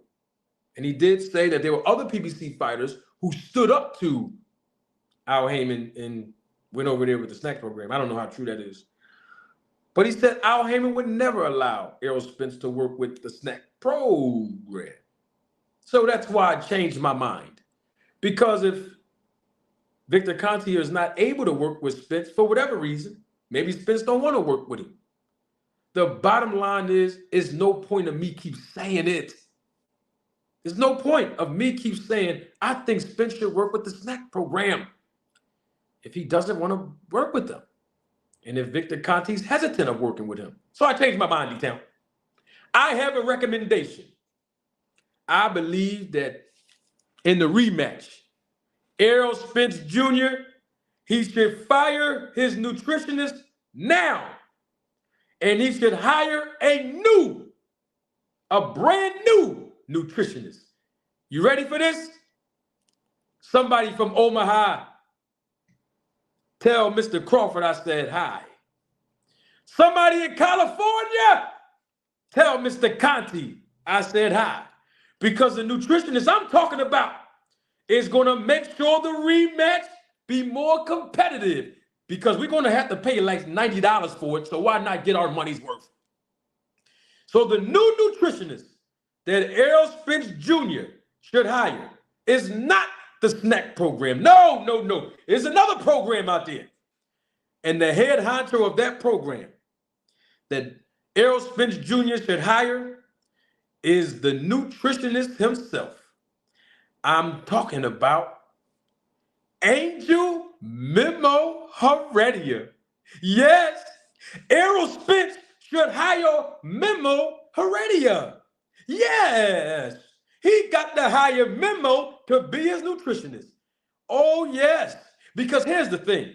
It seems like every time Memo is around and Memo is around with his fighter, and then a snack fighter is in the ring, the fight is a little bit more competitive. Let me give you 2 examples so y'all can understand where I'm going with this thing here. You remember when David Benavidez, he's one of Memo Heredia's clients. Remember when he fought Caleb Plant? Wasn't that a good fight? It just was. We can't deny that the first 6 or 7 rounds was a great fight. I mean, Caleb Plant fought his heart out. He did a good job. I'm serious now. We got to keep it real. Good fight while it lasted. And it did last. It went the entire 12 rounds. But it was competitive is the point. We got our money's worth in March of 2023. And we know Caleb Plant has a history of being on a snack program. Now we've seen David Benavidez again now, just more recently. Yeah, he's with Angel Memo Heredia. This is what Conti told us, so we got to go by that man's word now. And guess what? I seen him in the dressing room. Some of y'all didn't even pick that up on the camera. I seen Conti in the dressing room of Demetrius Andrade. And then I also seen Memo in the dressing room of David Benavidez. And the fight was competitive while it lasted. Now, it didn't last that long, because like I said, Andre got hit with a big shot First time moving up in weight. You got to give Andre credit for taking the fight. But the thing is, we had two back-to-back competitive fights between Memo Heredia's program and the Snap program. And I believe if Errol Spence himself hire Memo Heredia against Terrence Crawford in the rematch, when Terrence Crawford with the Snack program, ooh, might have a more competitive fight. What do y'all think about that in the chat? You know I have to talk like this for entertainment purposes. What do you think about that? In the chat, can you talk to me, please? What do you think about that? Errol Spence working with Memo Heredia while Terrence Crawford is working with the Snack program. You see, both of these guys, okay, they changed their lives around. Look what they said. They're now anti-doping advocates. This is what they Twitters and all that. This is what they profiles say, right? On the social media, right? Okay. And guess what? Victor Conti advocates for VADA, and Memo Heredia advocates for USADA. I mean, this don't get no better than this. We got two different doping agencies that can be involved in the process of this fight. Oh, man. We got two different anti-doping advocates who can be involved in this fight. Now, whether they like each other or not, that ain't got nothing to do with us. That grown man business detail, we ain't got nothing to do with that nonsense. We want to see a competitive fight for $90. We tired of keep spending $100 seeing these overmatched opponents. That's all I'm saying. We know that neither one of these guys are trainers or dietitians. My man Shaheed. These guys ain't got no experience with going to college for this thing and passing, but they know what they're talking about. They're doping and anti-doping experts. Why not get both of these guys in the dressing room? Can you imagine something like this happening in D-Town? What's your thoughts on this thing, man? Let's get it. Let's get it, man. Hey, I don't understand why Victor Conti is saying so much about what's his name? Memo Heredia? Yeah, Memo Heredia. Yeah. Now, correct me if I'm wrong. Both of them got caught, right? Yeah. Oh, yeah, no doubt. Was it a documentary on both of them? No, I only saw the documentary on Conti. Okay. So both of them actually was doing the same thing as far as years ago. And now they both saying that they're advocate, both of them saying they're a changed man. So why is Victor Conti so hostile against Memo Heredia? So you know what, Manager Marty? I think that's a great plan. Yeah. Because David Benavidez fought Caleb Plant. Caleb Plant was with Victor Conti, and David Benavidez was with Memo Heredia. So maybe Memo Heredia's got some of that good stuff. You know what I'm saying? Memo Heredia's got some of that good stuff. Well, whatever he got, his program works as well. Yes. Let's get it. You know, fire with. I seen somebody in the chat who was at AJ69 say fire with fire. Might as well. Somebody, never mind. I am gonna go there. Somebody in the chat said that Bud never discredited his opponents and fighters, and I just got a message from somebody that sent me something. Terrence Crawford's discrediting Boots Ennis again on Twitter or X, whatever you call it. It's amazing. This was like 12 minutes ago. I don't know. What's going on. You know what, Manager? I want to say something. Yeah, I think somebody in the chat was saying that Errol Spence don't like training. Do you see what I'm saying? Where they at? Let's put him on the screen. Oh, Biz on the beat. Double salute to him. He's a member of the channel. I got to give him credit. It was. I think it was Hawkey or something like that. Somewhere up there, up high. But he was saying that Errol Spence don't like training. You see what I'm saying? These fake narratives that they got going on, and then I think somebody said that if Errol Spence go and deal with Victor Conti, it won't work. Well, if it worked for Terrence Crawford, why it won't work for Errol Spence? Who said that it won't work for Errol? They said that if Errol Spence, because they thought you was going to say that Errol Spence need to go to Victor Conti, but in the chat he said that if Errol Spence go and sign up with Victor Conti, it won't work. but it worked for Terrence Crawford. You see what I'm saying? That's that one Yeah. side stuff, man. You gotta. These people ain't real, manager Marty. These people ain't real. Tell me where Errol Spence don't like to train. That man trains all the time. He does. He does. Double salute to my guy. He's also a member of the channel. And he's also a supervisor of the Road to Tape film crew. Fort Greene Pharaoh. What's going on, bro? All right. I don't know who said that, but all I know is He was up top. I seen it. Let me see. I see right here. and here's the thing, and I like how my man L talk about this. And here's the thing. I gotta say this. I have to. I know people don't want. I got to see here's the thing, man. It's so much stuff that I can say that I choose not to say, right? But it shouldn't be no problem because here's the thing. Let's take Terrence Crawford versus Sean Porter, right? They both were on the snack program when they fought each other, right? Victor Conti made a reference to I forgot the fighter he said that both was fighting, and one of them dropped the other fighter, and the photographer caught the picture of the snack fighter who was standing over the fighter like this, and they both had the snack logo on their trunks. We've seen this happen even before. You remember that time? See, I'm gonna give y'all a history lesson now, so y'all can know it's okay when things are on an even playing field. We've seen this movie before. You see, some of y'all didn't even realize that Sean Porter was on snack when he fought Terrence Crawford until y'all came over here. I'm talking about Terrence Crawford fans. Then y'all start hearing me bring it up. And then some of y'all like, oh, I didn't even know. Yeah, y'all didn't know. Y'all overlooked that. But I didn't. Okay? Now, talk about even playing field. What I'm saying about memo, program, and snack, right? Remember when, give y'all a history lesson. I'm gonna see if y'all know y'all track and field.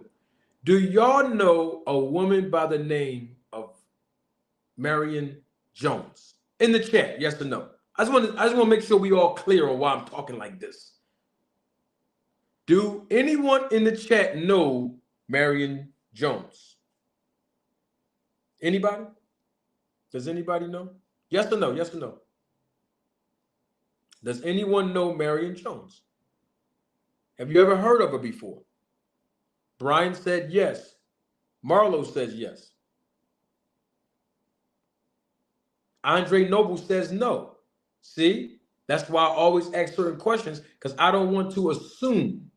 I don't want to assume that everybody knows certain things. That's why I be teaching you. Okay. All right, so we got some, okay, a lot of people, Boxing Outlet, Charles, Cash, Crypto. A lot of people saying yes. Now, I'm going to bring this up, and I know some of y'all not going to like this. I know some of you ain't going to like it, but so what? Now, remember that time when Marion Jones, when she won the 300-meter race about 20-something years ago in 2001? Remember that? When she was competing and there was another sprinter who she was competing against and she beat her. Because, of course, Marion Jones, she won. Y'all remember her? Her name is Kelly White. Do anybody know Kelly White? I need answers in the chat. We got to talk about this because I know I'm going to be criticized when this live go off when I talked about Memo and Victor. I know it. So I'm going to clarify why I speak. Kelly White, sprinter. She was in the 300-meter competing with Marion Jones back in 2001. And of course, Marion Jones, she won. See, a lot of people don't want to remember Kelly White because she was one of the first ones to stand up and admit doping. She was the first one of the first ones now before it all came out, where people start snitching. Guess whose program she was on with Marion Jones when they competed in 2001, D-Town? She was on the Balco program, the ZMA track team. No, let me say it right. The ZMA track club. So y'all got to know your history when you talk to me on this channel. Because if you don't, I'm going to teach it to you. Now, Marion Jones, y'all said in the chat, y'all know who she was. She was a part of the Balco scandal, right? Kelly White, a part of the Balco scandal, right? Okay. But guess what? They both was on the same program.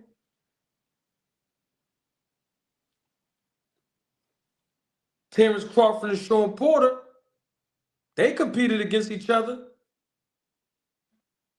They was on the same program. Now, the difference is some people can say that Sean Porter and Terrence Crawford is on the legal program. And of course, we know for sure that Marion Jones and Kelly White were on the illegal program. That might be a distinction. We don't have evidence of that part, but I'm just saying, I'm putting it out there. So my thing is, why should I be criticized if I say Memo Heredia's program for Errol Spence and then let Terrence Crawford stay on the snack program with Victor Conte? It's an even playing field. Yeah. What's your thoughts on all that, D? Because a lot of people don't know who Kelly White is, brother.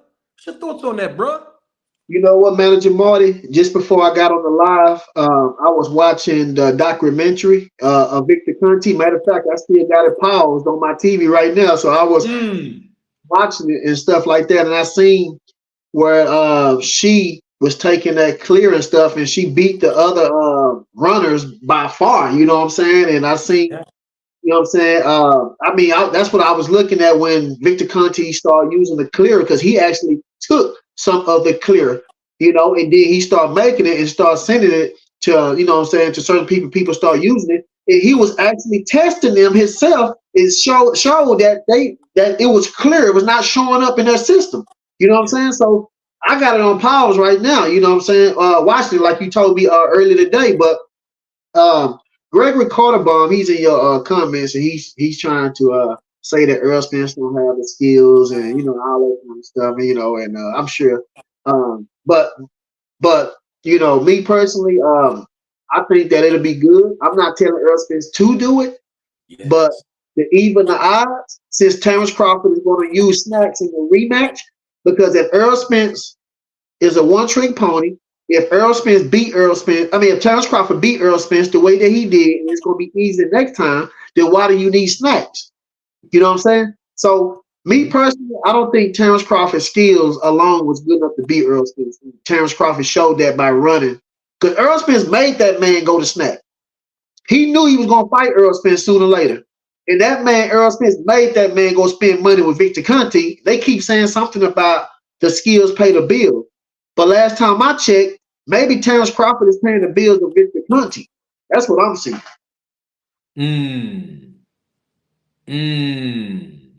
I don't know.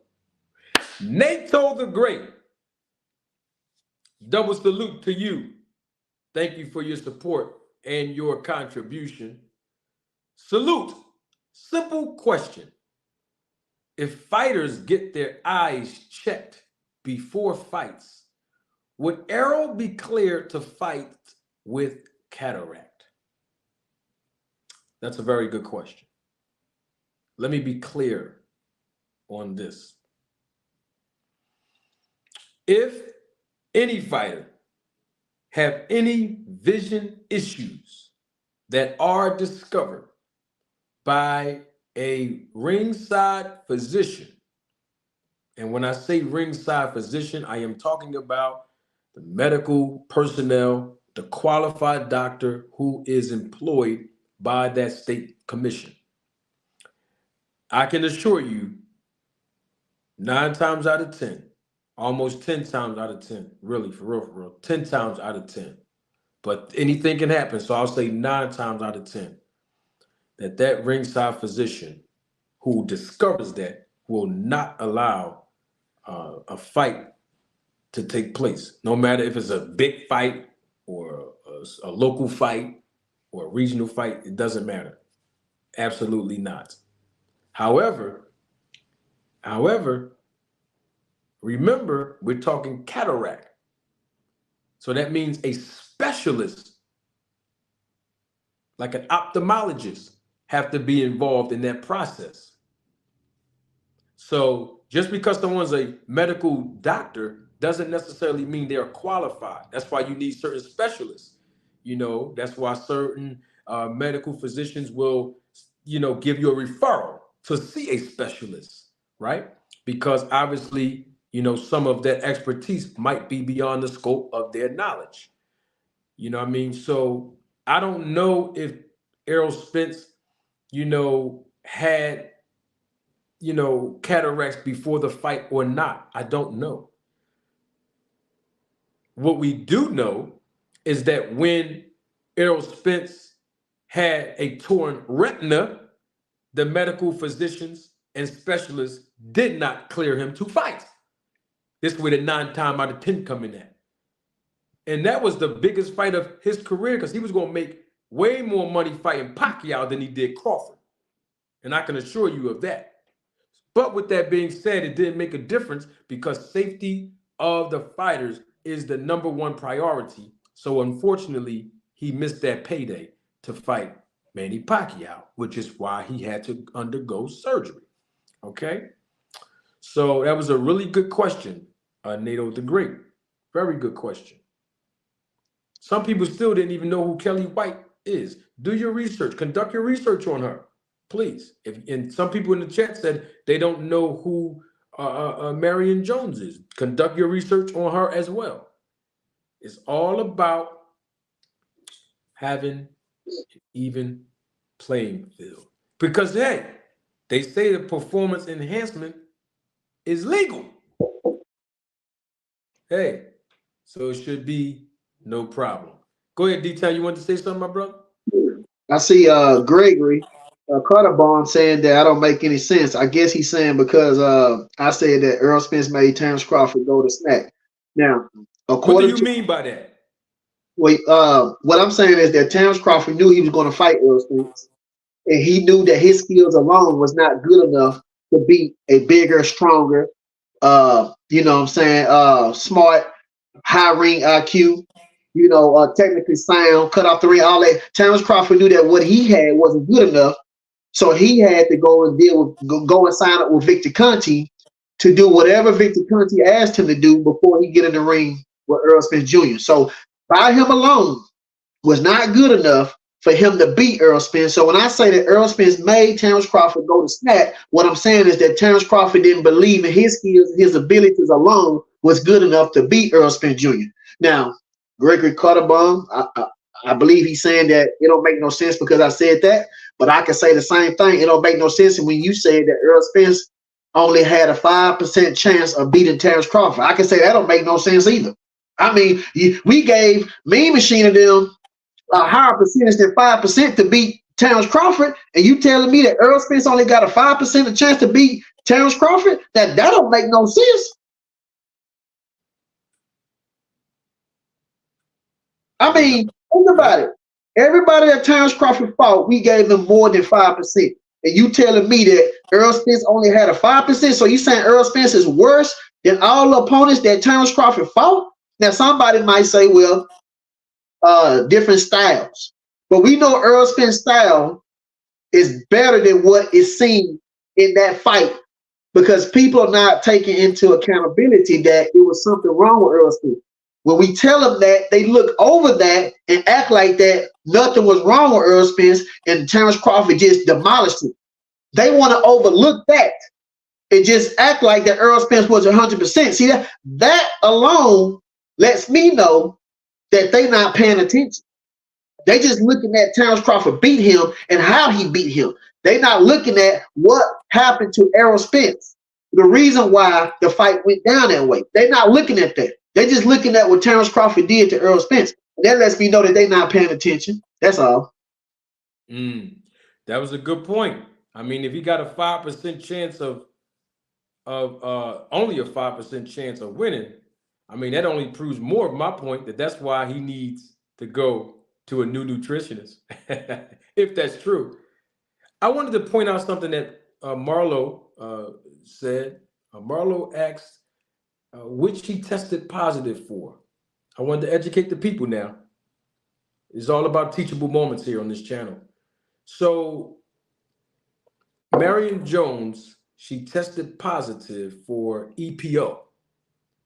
Now, some of y'all recall that I asked Victor Conti what EPO is. And I also asked him to explain the benefits of EPO. I did that in the first interview that's published on this channel. You'll see the full interview live and living color published on this channel. Feel free to go back and reference it. But I asked him about that, and he explained thoroughly what EPO is. Marion Jones tested positive for EPO. And of course, she was lying the whole time. And obviously, she lied under oath to the grand jury. And so she got indicted and served 6 months in prison because of it. All because she was trying to protect Victor Conti because it was the Balco scandal. If any of you know about that, I won't go into detail about that because I seen that a couple people in the chat didn't know who Kelly White is, didn't know who Marion Jones was, didn't know the history behind that. And I don't want to go all into that because I don't want to bombard the audience with, rehashing what happened, but also it's outside of the scope of our topic for this evening. And so, so I just wanted to make sure that you knew that so that you can understand the context that I'm using when we talk about having an even playing field. Okay. So yes, they all were associated with Balco and Victor Conti, and he'll tell you himself. I mean, I'm not just saying this to throw shade at him. I'm just telling you the history of what really happened. Yes, he, gave them the substances. He himself admitted on 2020, and I believe he also admitted to federal law enforcement that he personally injected Marion Jones, and then of course her husband, who I think is her ex-husband today, and her strength and conditioning coach at the time was injecting her as well with performance-enhancing drugs.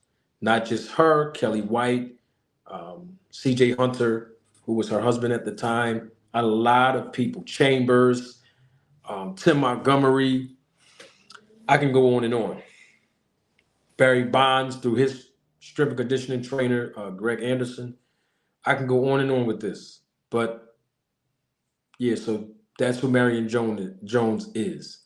But Kelly White, she was one of the first ones that, came out and admitted it. And of course, she had to serve a 2-year ban for, doping. And that's what happened. We have a super chat. Again, actually, we have two. One of them is Gregory Quarterbaum. Double salute to you, Greg. Thank you for your contribution and your support to the channel. Greg says, when a fighter knows what his deficiencies are and does nothing to correct them, he's not using his intelligence. And he is referring to Errol Spence, D-Town.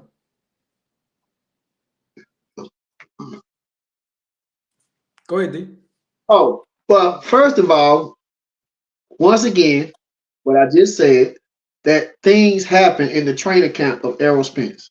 Victor Conti came out and said that Errol Spence did some things. So what I'm talking about is you can't correct the injury.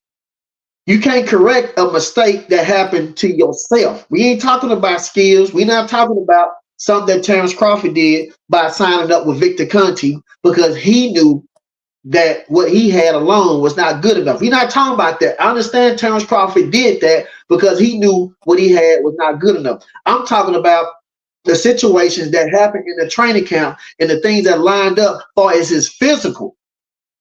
That's what I'm talking about.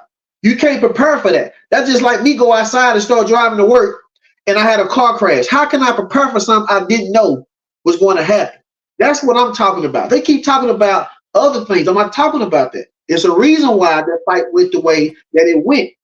People want to keep looking over that. That's part of the situation. You can't bypass that. And we also have a super chat from Aaron Muhammad, Day One supporter, and of course, a member of the channel and supervisor of the Roll the Tape film crew. My God. Thank you, Aaron. Double salute to you. Thank you for your contributions and your support. Aaron says, Manager Marty, a reminder for some, Styles making fights is partially correct, but the ability to adjust the style determines the outcome. And Aaron Muhammad is extremely, extremely on point. He is absolutely correct. Very accurate statement. And I always tell people this, and I said this when Manager Martin Luther King came on the other day. I always parallel sports to life. The team that makes the adjustment after halftime usually wins the game. The fighter that makes the adjustment in the fight usually win the fight, and the individual, that make the adjustment in life usually wins in life. And so I have to totally agree with, my main man, Pots and Pans, Aaron Muhammad. Now, people are trying to ask you detail about, why did you say that Spence made Crawford run to snap or Victor Conte? And you actually answered that. But the thing about it is Mr. Greg want to come on and it sounds like he want to talk directly to you. And so what I'm about to do is let him on. Why not? This is what this channel is all about. I'm going to let Mr. Greg come on. Let me put this link in the comments section real quick. Interesting dialogue. Mr. Greg, the link is in the chat. Come on up and let's have a small dialogue. Because we need to know, the question is Errol Spence, being a one-trick pony.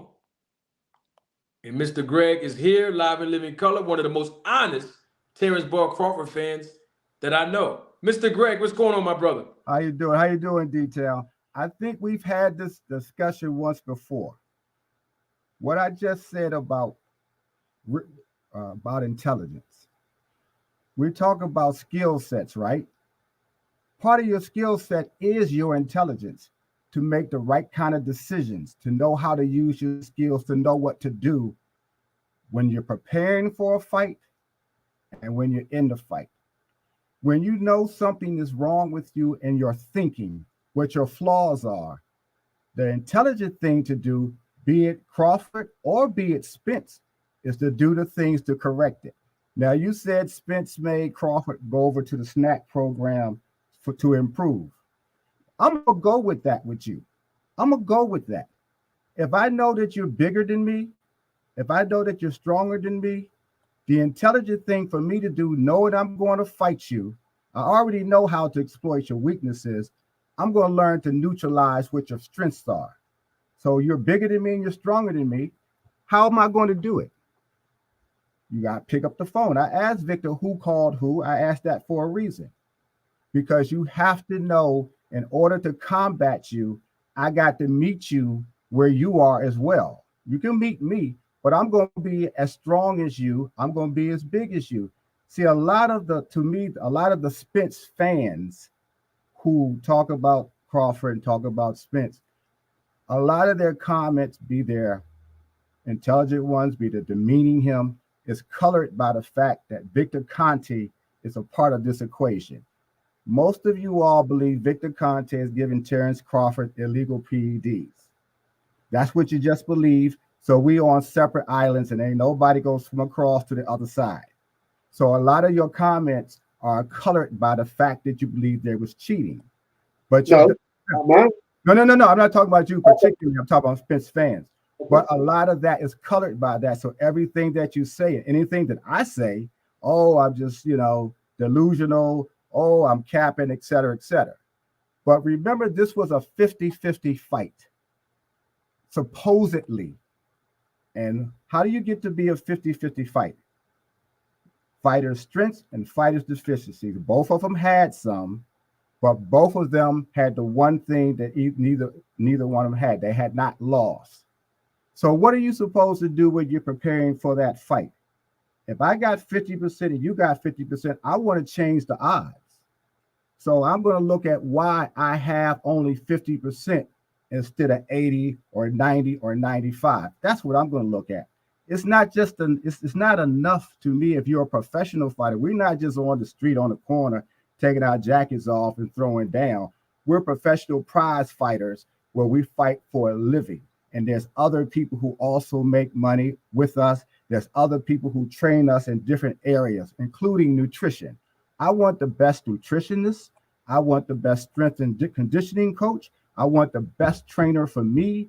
I want to get everything I can out of my body to go into this ring with a guy who I'm supposedly having a 50-50 chance of winning. I don't care what me as a fan says about, I said 95%. But if I'm Crawford, I'm not listening to me either, because I know I'm the one who's in the ring as opposed to me being in the ring. I'm not even in the corner watching what's going on. I'm out on the outside seeing different things that I see, that I believe would happen. So that led me in the very beginning when I came on Marty's show to say he was going to beat Terrence easily, and I didn't even know about. You mean Spence? He was I'm going to sorry. beat Spence. I'm sorry. Easily, and I didn't know anything about the snack program. What I had watched with Spence and what I had watched with Terrence is what they do inside and outside of the ring and how they respond to things. Now, I had a question for you, Mr. Greg, because I'm hearing what you said, and you're standing on everything that you've been saying. I had a quick question on that. Sure. Because I keep scratching I'm hearing you, and you make sense, but the part where we start to diverge and have conflict is, okay, you can add Victor Conti in it. Add him in the mix. That's cool, based on his history, right? Mm-hmm. But when I listen to the words that, let's say, Bomac said, let's say Errol, the words Terrence Crawford have said before this fight, and I'm not just talking about just months before the fight or weeks before the fight. I'm talking about years before the fight, and including weeks and months before the fight, their actions didn't match up with their words. And I think that's the part that's making me keep That's scratching not my going to head. ever change, though, Marty. I understand that, but if you're going to say something, everybody knows me very well on YouTube at this point. You got to stand on it. So you can't say, this is just me. You can't say we're going to dominate Spence. He's easy work. He fight like he been fighting in the amateurs.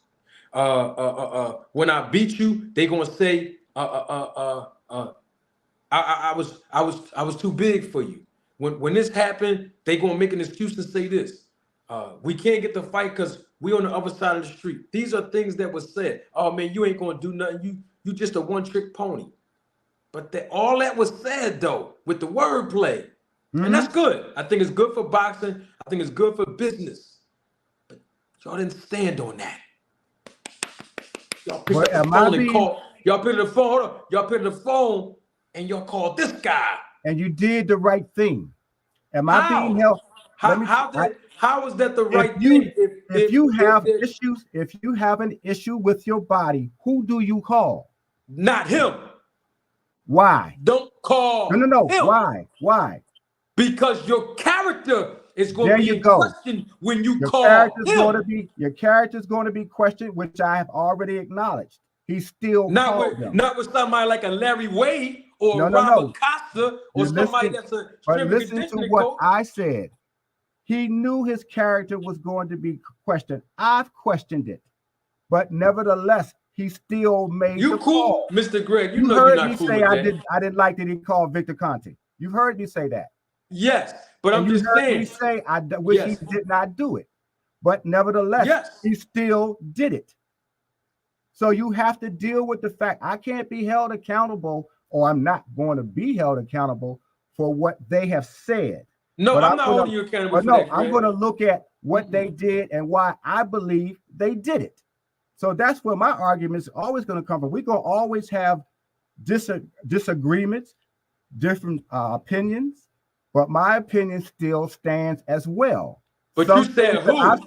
huh? But Mr. Greg, you said, well, who was he supposed to call? In other Right. words, you're saying, and you did say, you're right. I You just did said, say, who was he supposed to call? You just gave me some people.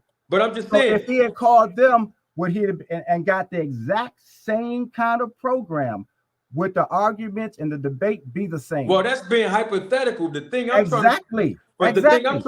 the thing I'm trying to point out, Mr. Greg, is in the beginning, you said because at first you said you didn't know, and I didn't. understand it. But then when you found out from me talking about it, the snack program, everything.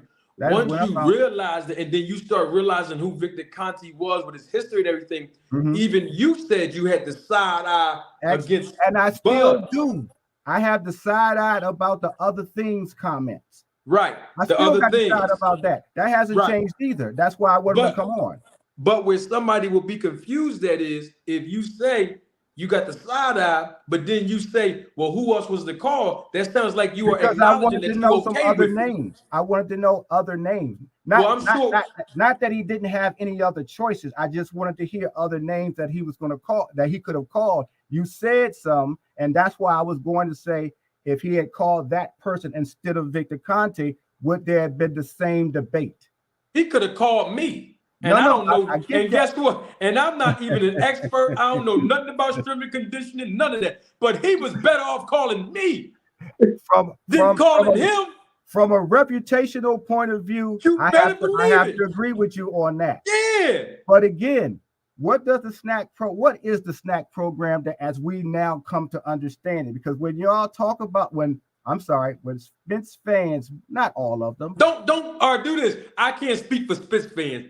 Put it all on me. I'll put it all on my back. Right, I'll Bring put it to me. You carry it. You put them on their back.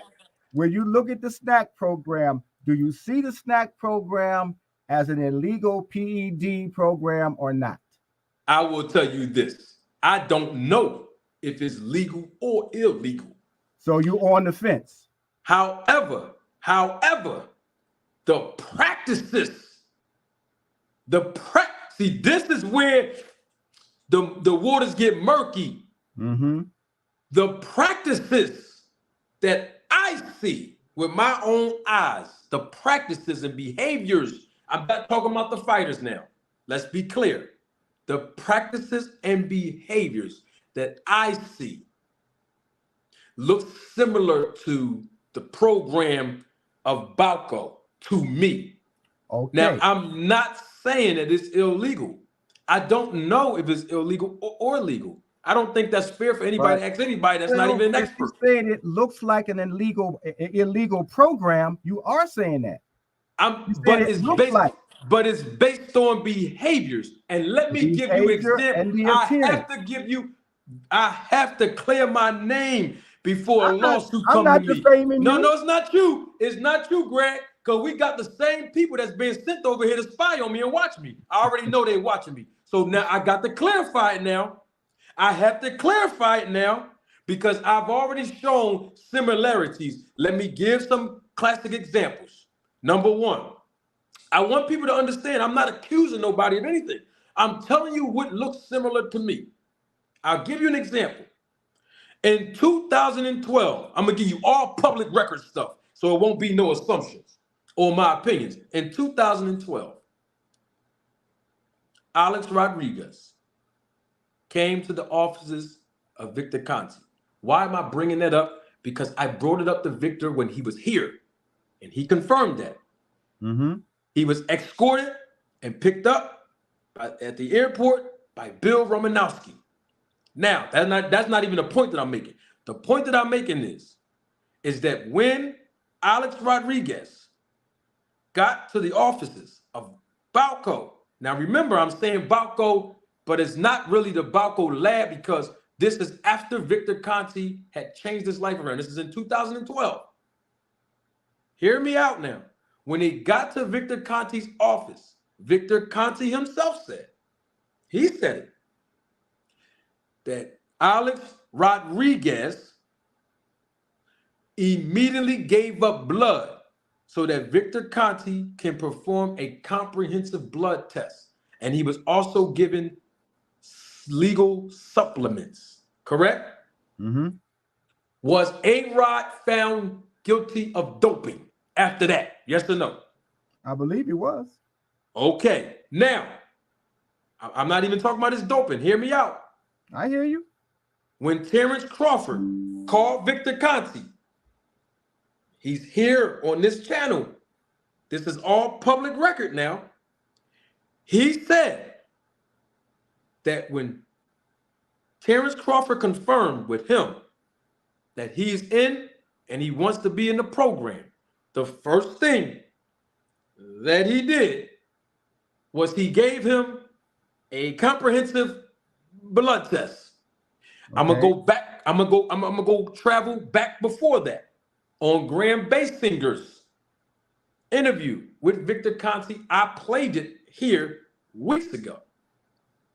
When Sugar Shane Mosley, Victor Conti told us this.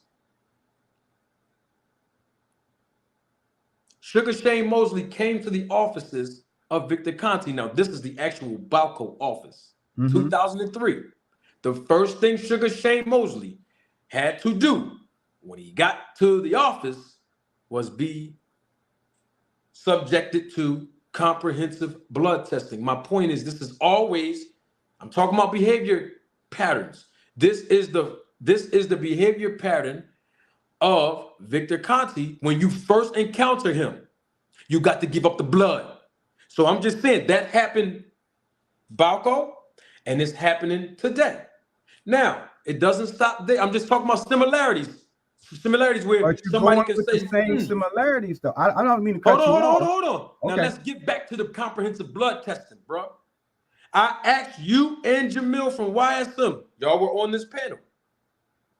I asked you guys. I said, Mr. Greg, YSM, when you ordered, I asked you, when you ordered the product, the snack product online, right?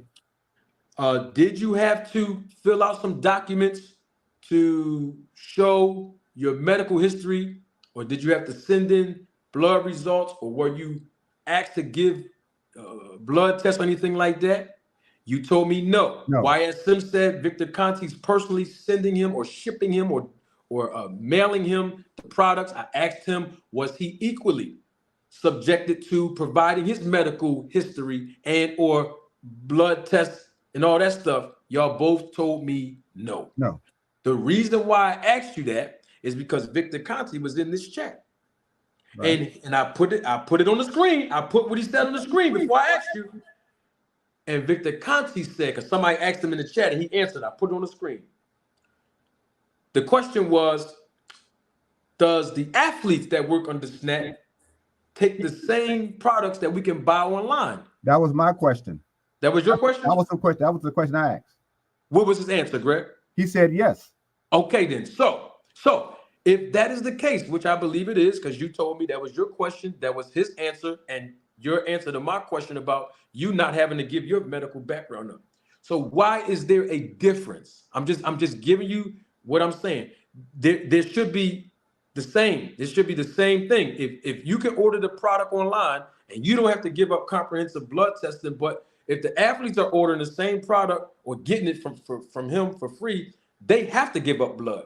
So I'm saying I know that's how his program works. But what I'm saying is that when you look at the behaviors from Balco to some of the things that's happening today, the comprehensive blood testing, that's the first thing you got to do.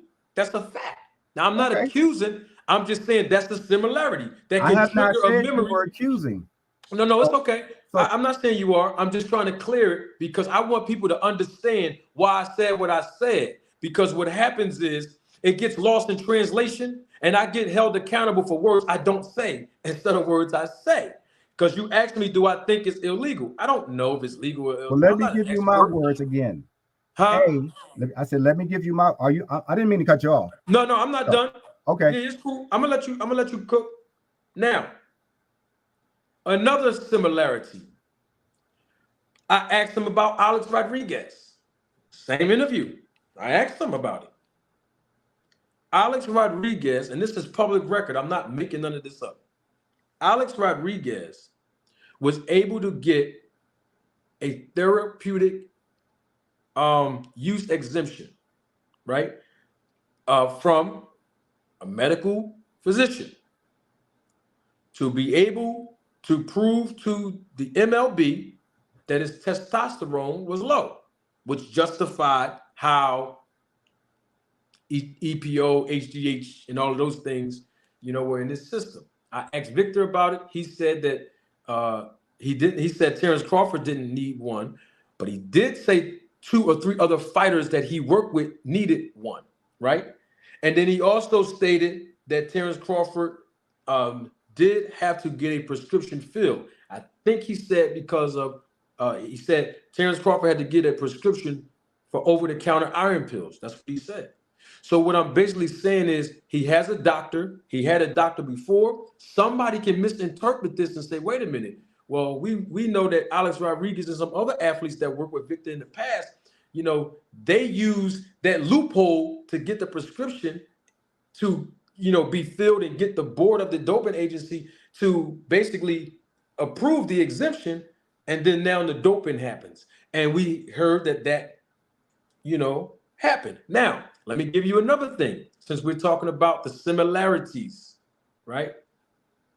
When we look at Andre Berto, now I'm going to give out a history lesson. I got to clear my name before it hits the Why fan. are you clearing your name with me? Oh, because you know what?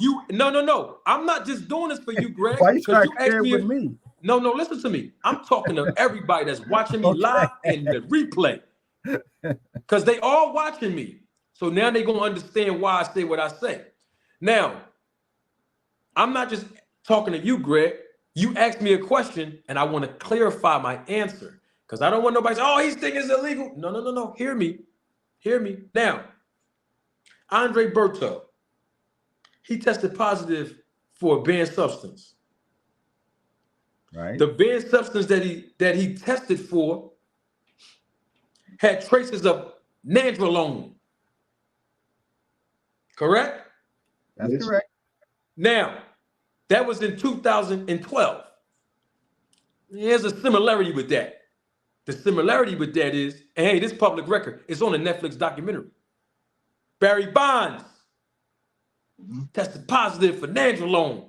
Go back and look at the documentary and you'll see that. I'm watching it now. And guess what? Both of them were under the program of Victor Conti when that happened. Now, I know he got on here and told me to my face that Andre Berto left his program a year prior to that happening. Right. But we know that's not true. But the whole point I'm really trying to make is we see that there were similarities. In other words, is in 2001, when Barry Bonds tested positive for nandrolone, well, that's the same drug Andre Berto tested positive for 11 years later, and they both under the same program with Victor Conti, where one is illegal with Barry Bonds, and the second one is legal with Andre Berto. Now, it don't stop there. Let's start with 2000 in Sydney, Australia, when C.J. Hunter fell 4 of his tests for being 1,000 times over the limit of, what was the steroid again? Nandrolone. So what I'm trying to show you, hold on, we got to talk now, because I got to clear my name. This ain't about you, Greg. But you said this all before. No, I didn't. No. This is exclusive. Huh? Which one did you not say? The only thing I said before was the comprehensive blood test. All this extra stuff here, this is exclusive. This right here is exclusive. the last name that you just said is the guy who was 1,000% over. Yes, CJ Hunter. I heard you say that name before, but the other two you spoke on many times before. Andre Berto. Yes, you did. Yes. I spoke on Andre Berto, but not in this context. Okay. Not in this context. Now, let's go back and see a similarity from Balco to now. I just told y'all Kelly White under Victor Conti's program. This is all during Balco.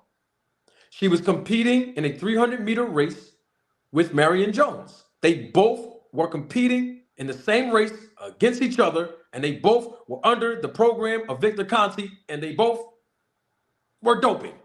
Now, let's fast forward to a legal program that he has.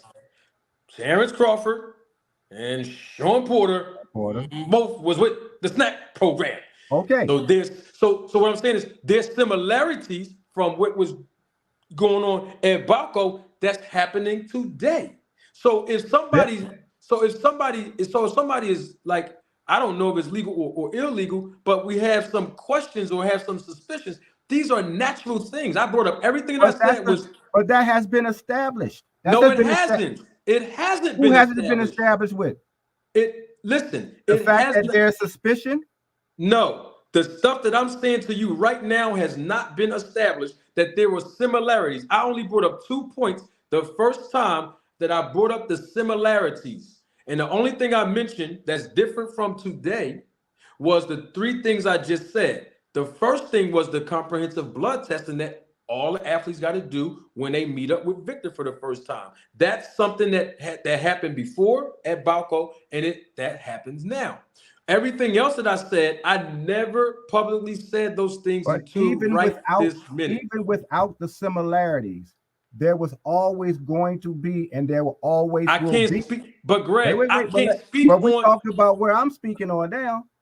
Even without the similarities, there will always be suspicions about the snack program. Because I don't know. I'm not sure. It will. And right now it is.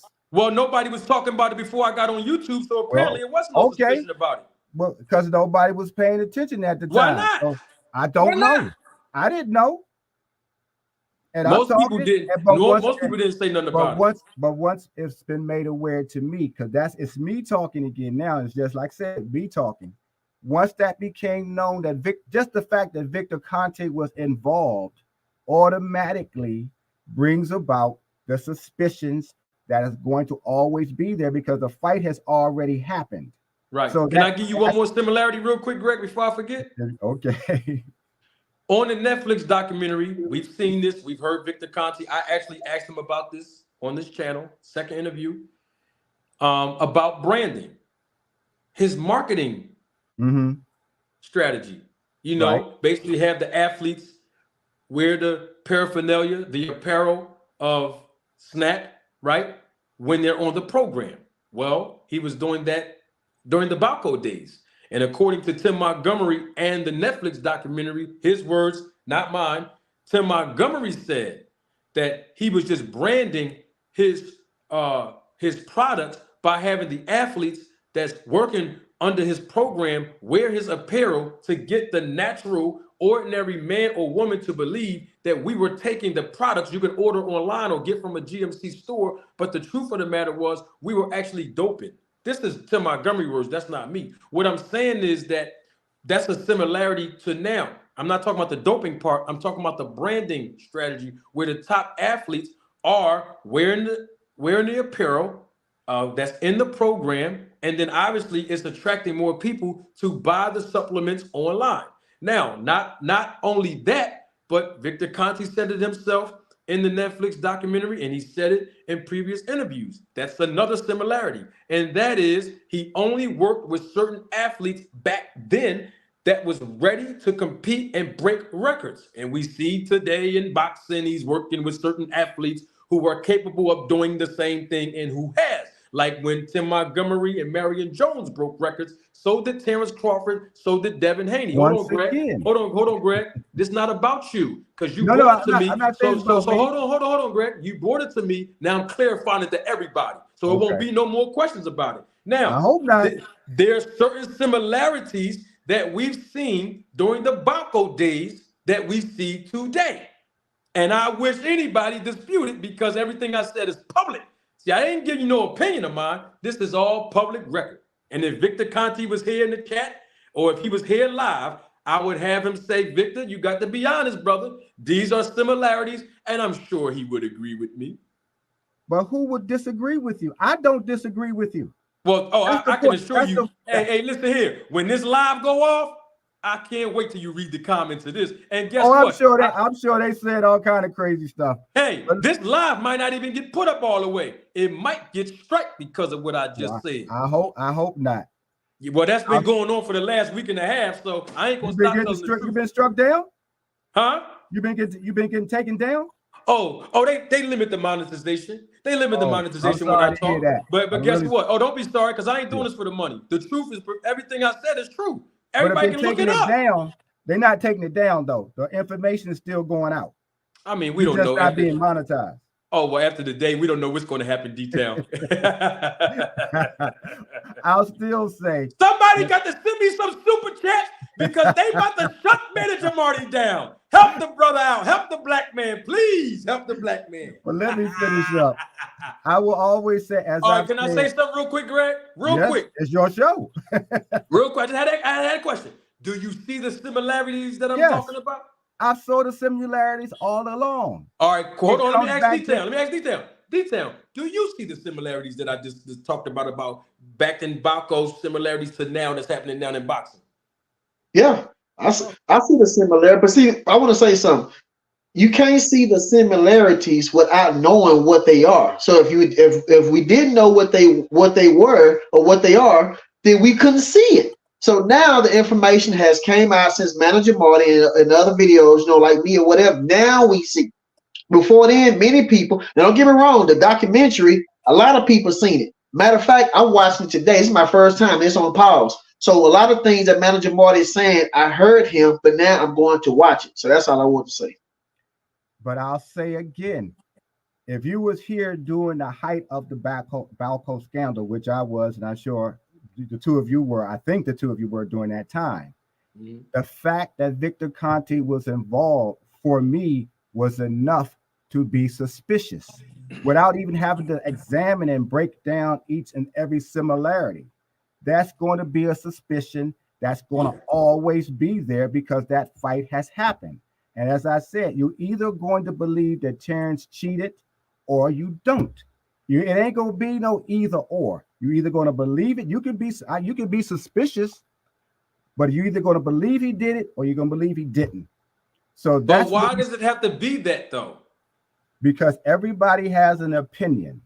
And that's the thing. That's what these shows are, to express your opinion about a person, about what they did, what they say they're not going to do, what they are going to do, what you think they did, what you hope they did. You're going to have all of that. So you can't change that.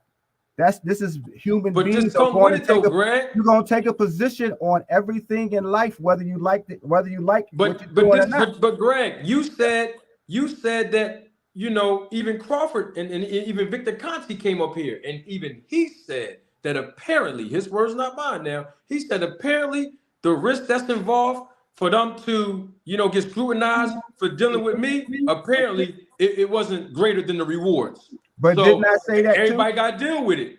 But did not, and I'm not trying to not deal with it. I wasn't even disputing how you felt, how anybody feels about Victor Conti or the snack program and how they feel. I may feel differently. That ain't gonna change just because we don't have this exchange. We have an exchange of opinions and what we see. And that's going to be how it's going to be. This is what these programs are supposed to be about. But I think when D-Town had said, when I said it didn't make sense to me, I wasn't talking about, I think you had said something to the fact of, Terrence Crawford Errol Spence made Terrence Crawford run to snack. Right. And I said, let's go with that. The reason why you would do that is because you see where Terrence is not as strong as EJ is. Why? And then I was saying, what do you do about it? Let's eliminate the snack just for the moment. you're going to do something about it. To not do something about it is a lack of intelligence. So what do you think he did? I believe when he went to the snack program, it was part of a whole package of things that he did. It wasn't just the snack program. I've said All right, so I'm talking about how did he multiple get times. bigger? You said he had to get bigger and stronger. That's what you Okay, said. well, your strength and conditioning coach is one thing, but you also got to understand what your body is capable of. So when you do your blood testing, you got to see where you're lacking. That's what the snack. How many times? How many times? Oh, I would just if I was going to go over there and risk my reputation like that, you got to stay. No, I'm talking about you said blood testing. How many how many times? Well, my understanding from Victor, one time, right? No, my understanding with Victor, he did it 12 or 8. I'm sorry. Oh, you talking about drug testing? I thought you said blood testing. I'm sorry. Yeah, I mean you have. Well, you if said you did, drug I'm testing. sorry. If you did the blood testing, that's to see what your blood type is. Not just your blood type, but what's in your blood that you're deficient at. Whether it's vitamin C, D, you have to find out what you need. Yes. If you didn't have to find it out though, Greg. If I go to my but Greg, you didn't have to find it out. When you ordered supplements, you didn't have to find that out, bro. What I had to find out is which one I needed to use. No, I'm talking about the blood, though. I was talking about the blood, brother. You didn't have to get that. You didn't have to tap that vein, I didn't have to. You can't give blood over line. You know that. You know you can't do that legally. But you have to find out what it is that you have a problem with, which I did know, and which one of the supplements are going to work for me. So I didn't just say, let me just buy something. I didn't do that. I told you online that I looked at what each one of those supplements would address. It addressed the 2 issues I needed to have addressed. So even though I didn't take blood, I looked at if those supplements were addressing what my issues are. That's using your intelligence. Yes. Same thing when you're fighting. You use your intelligence. Again, they're professionals. We're not on the street. They're not on the street fighting. So you have to do more. You have to prepare more. And everybody said, well, why would you go to the snack program? Had he went to GNC, we wouldn't have had this conversation. Well, we don't know where he was, but Greg, we don't know what Crawford's strength and conditioning program was before the snack, because he looked good in all the fights he did before snack. And apparently, when you got the biggest fight that the world wants to see, you do not. Who you talking about with Sean Porter? No, I'm talking about he been preparing for Errol Spence before Sean Porter. No. I'm talking about Steve when he fought Sean. His first fight on snack wasn't Errol Spence. It was Sean Porter. I said he had been preparing for Errol Spence long before they got the fight. I don't know if that's true. I don't know. I can't corroborate. He said that. He had said they had been watching Errol Spence for 5 years. Why? If you can watch Errol Spence for 3 fights and realize he ain't nothing but a one-trick pony, it don't take really 5 years. How long did it take us to drop the H-bomb on Japan? How long did it take our country, who was fighting Japan in World War II, how long did it take them to drop an H-bomb, 2 of them on Japan? Well, I can't go back and compare dropping a bomb and 2 fighters fighting. And how long did it take them to develop the bomb that ended the war? Mr. Greg, I gotta be honest with you. You know I love you, Mr. Greg, but we gotta keep it. Mr. Greg, you said that you saw that Errol Spence had a 5% chance of beating Crawford. You mean to tell me they needed 5 years? Wait. Oh, Mr. Greg. I believe that wholeheartedly, and I said that is without the snack program. Now that's suspicious. That's suspicious. Without the snack program, Earl had 5%. Let's look at this. Let's look at this again, because y'all refuse to look at this. If it's a 50-50 fight, right? That's what it was supposed to have been. Who is going to do what to change those odds? But who odds was it 50-50? Because a lot of people didn't say 50-50. That's what the fight was being built at. 50-50. Both of them undefeated. It was supposed to have been a 50-50 fight, basically. Some people said that, some people didn't. And even as you said, D-Town, You gave Earl 60% of winning, and you gave Crawford 40%, correct? And then I also said that Terrence Crawford probably can beat Errol Spence, even though I gave Errol Spence 60. I get that, Okay. but that was the odds you gave him. So there was a reason why you did that. Now, for some reason, because I said Earl only had 5%, everybody done lost their minds. But if I had said 60-40, everybody would have been very comfortable. That sounds like it's more reasonable, Mr. Greg. That's only because 60-40. because you don't see it the way I did. When I told you that Earl was going to easily beat, that Bud was going to easily beat Earl. You remember how you looked? You can go on your tape. You didn't believe that. You was stunned to hear that. So that me saying easily beat him. What did I ask you? What did I ask you after you said that? I also said he would drop.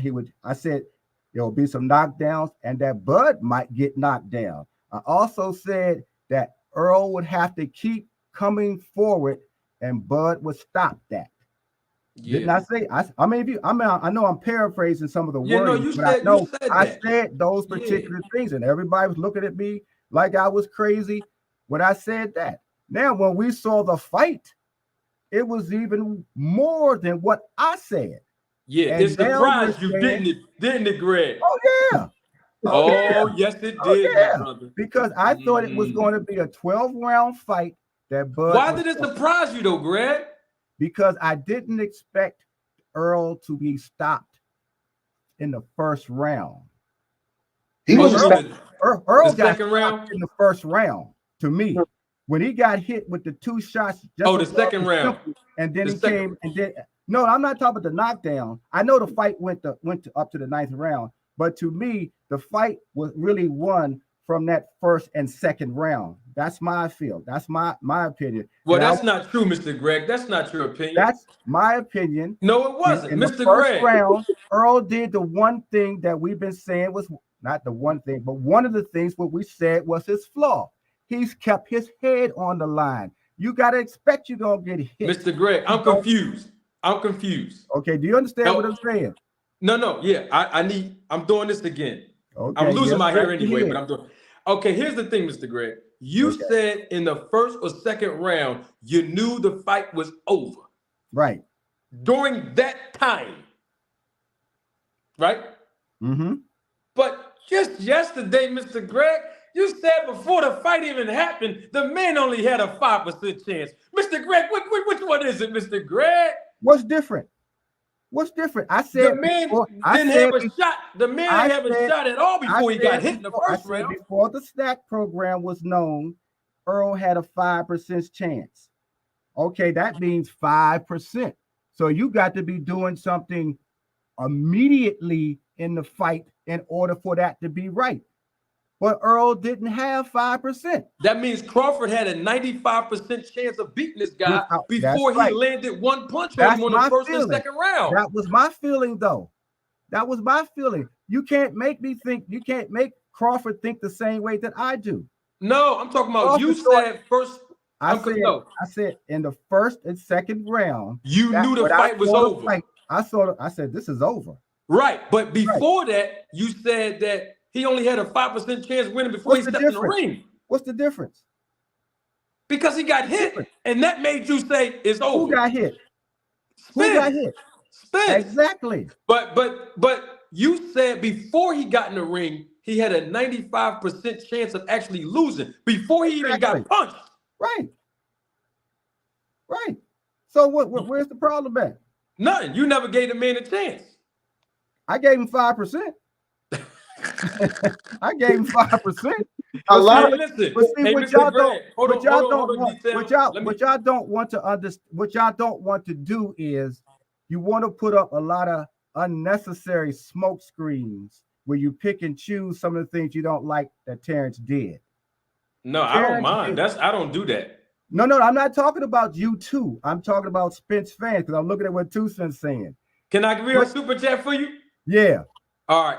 Double salute, member of the channel and a supervisor of the Rules of Tape Film crew. Thank you, 2 Cents Boxing, for your support and contribution to the channel. This is for you, Mr. Greg. I know who it is for. Stop it, Greg. Now he needed a nuke bomb to win. Did he not have it? Did he not have it? Did he not have it? He gonna have it in the rematch. Wait. Oh, Did he have the nuke bomb?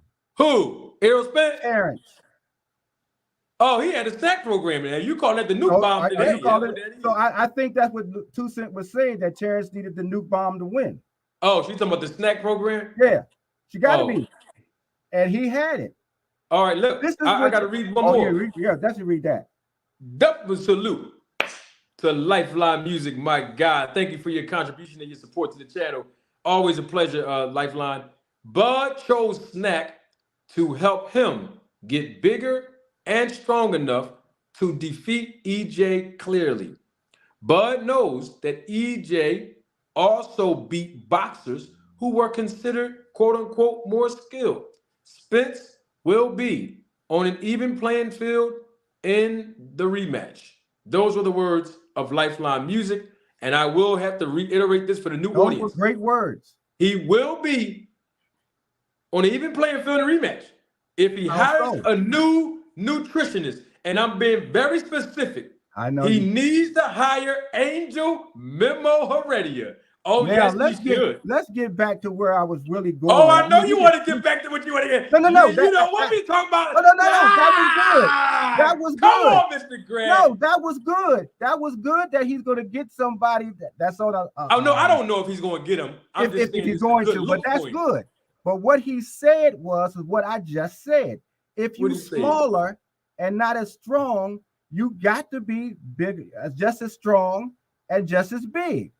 Why y'all don't see that? I don't understand. How's that 5% him having a chance to win if he needs to be big and stronger? So we're talking about Earl. Earl needed. We talked about Earl only having 5% chance of winning. That's what I'm saying. That's my feeling. That's what y'all trying to put my feeling on Bud's. No. That's what it seems like. What I'm saying is, I understand what you're saying. What I'm saying, to me, it don't make sense, because if he needed to get with Victor Conte to get bigger and stronger, then how do Errol Spence had only 5% to beat Crawford before the fight? That don't make any sense. To me, he don't need to do that. Wait. Crawford, to me, is vastly superior talent-wise and skill-wise, but he wasn't as big and as strong. That's why. But that's okay. We can argue that, but you saying that's your opinion. Cool. Crawford do have certain things he's better than Errol Spence, but Errol Spence have a lot of things. Errol Spence stole. We all know Errol Spence stole more punches than Terrence Crawford. Errol Spence is big and stronger than Terrence Crawford. Errol Spence cuts off the ring better than Terrence Crawford. Terrence Crawford. The main thing that Terrence Crawford has is really switch hitting and kind of, agile. That's really it to me. Oh, that's because if he had enough power, like people say that he has, then how come he only has one KO at 147? You know what I'm saying? So power could be different. Don't get me wrong, power could be different. But Terrence Crawford, if he felt that what he had was good enough, and you said that Errol Spence only had a 5% chance of beating Errol. Remember, the two is a big difference. I didn't think he was going to knock Errol Spence out, first of all. So there's one more difference. I thought he was going to beat Errol Spence easily in 12 rounds. That's what I said. That's always what I said. But you have taken the credibility that Errol Spence was not 100%. See. What you saying he wasn't 100%. What was the actual issues that were different for Errol Spence that he hadn't been before?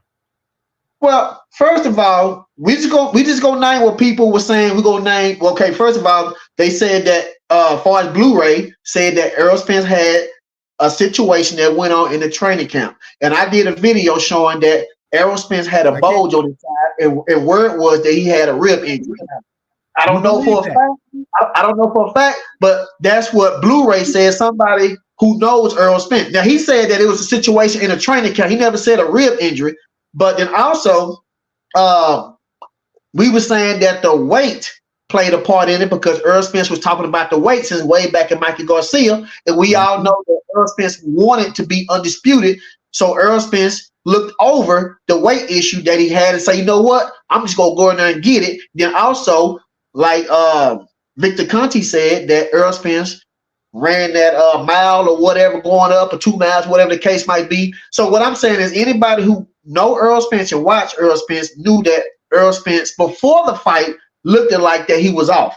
So it wasn't like Errol Spence came in there like Errol Spence, he was in Kell Brook and a lot of the other guys. It was a problem going on. And that's why I believe, me personally, my opinion, that when they go to 154 and Errol Spence address those problems, I believe the fight would be a totally different fight. And that's my opinion.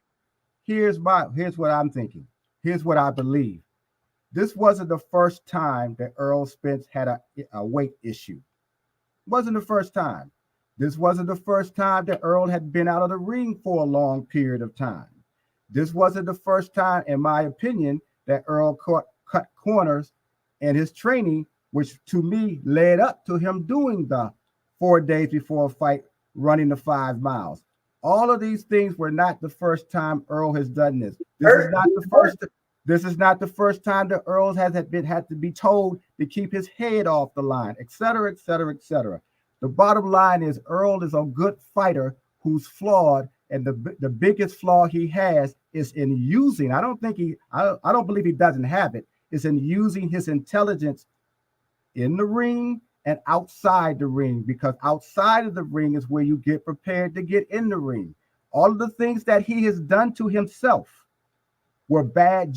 He made a lot of bad judgments. Even the accident, that if we want to talk about that first accident, that was a result of him being irresponsible and being out in the first place drinking and driving a high performance car. He couldn't do anything about what the car crashed or what have you, but he could have made a better decision in the very first place by not drinking and driving in the first place. That's true. That comes down to using your intelligence. I agree with that. That's where he's flawed. That's one of the biggest reasons where he's flawed. But he's always, wait, let me finish.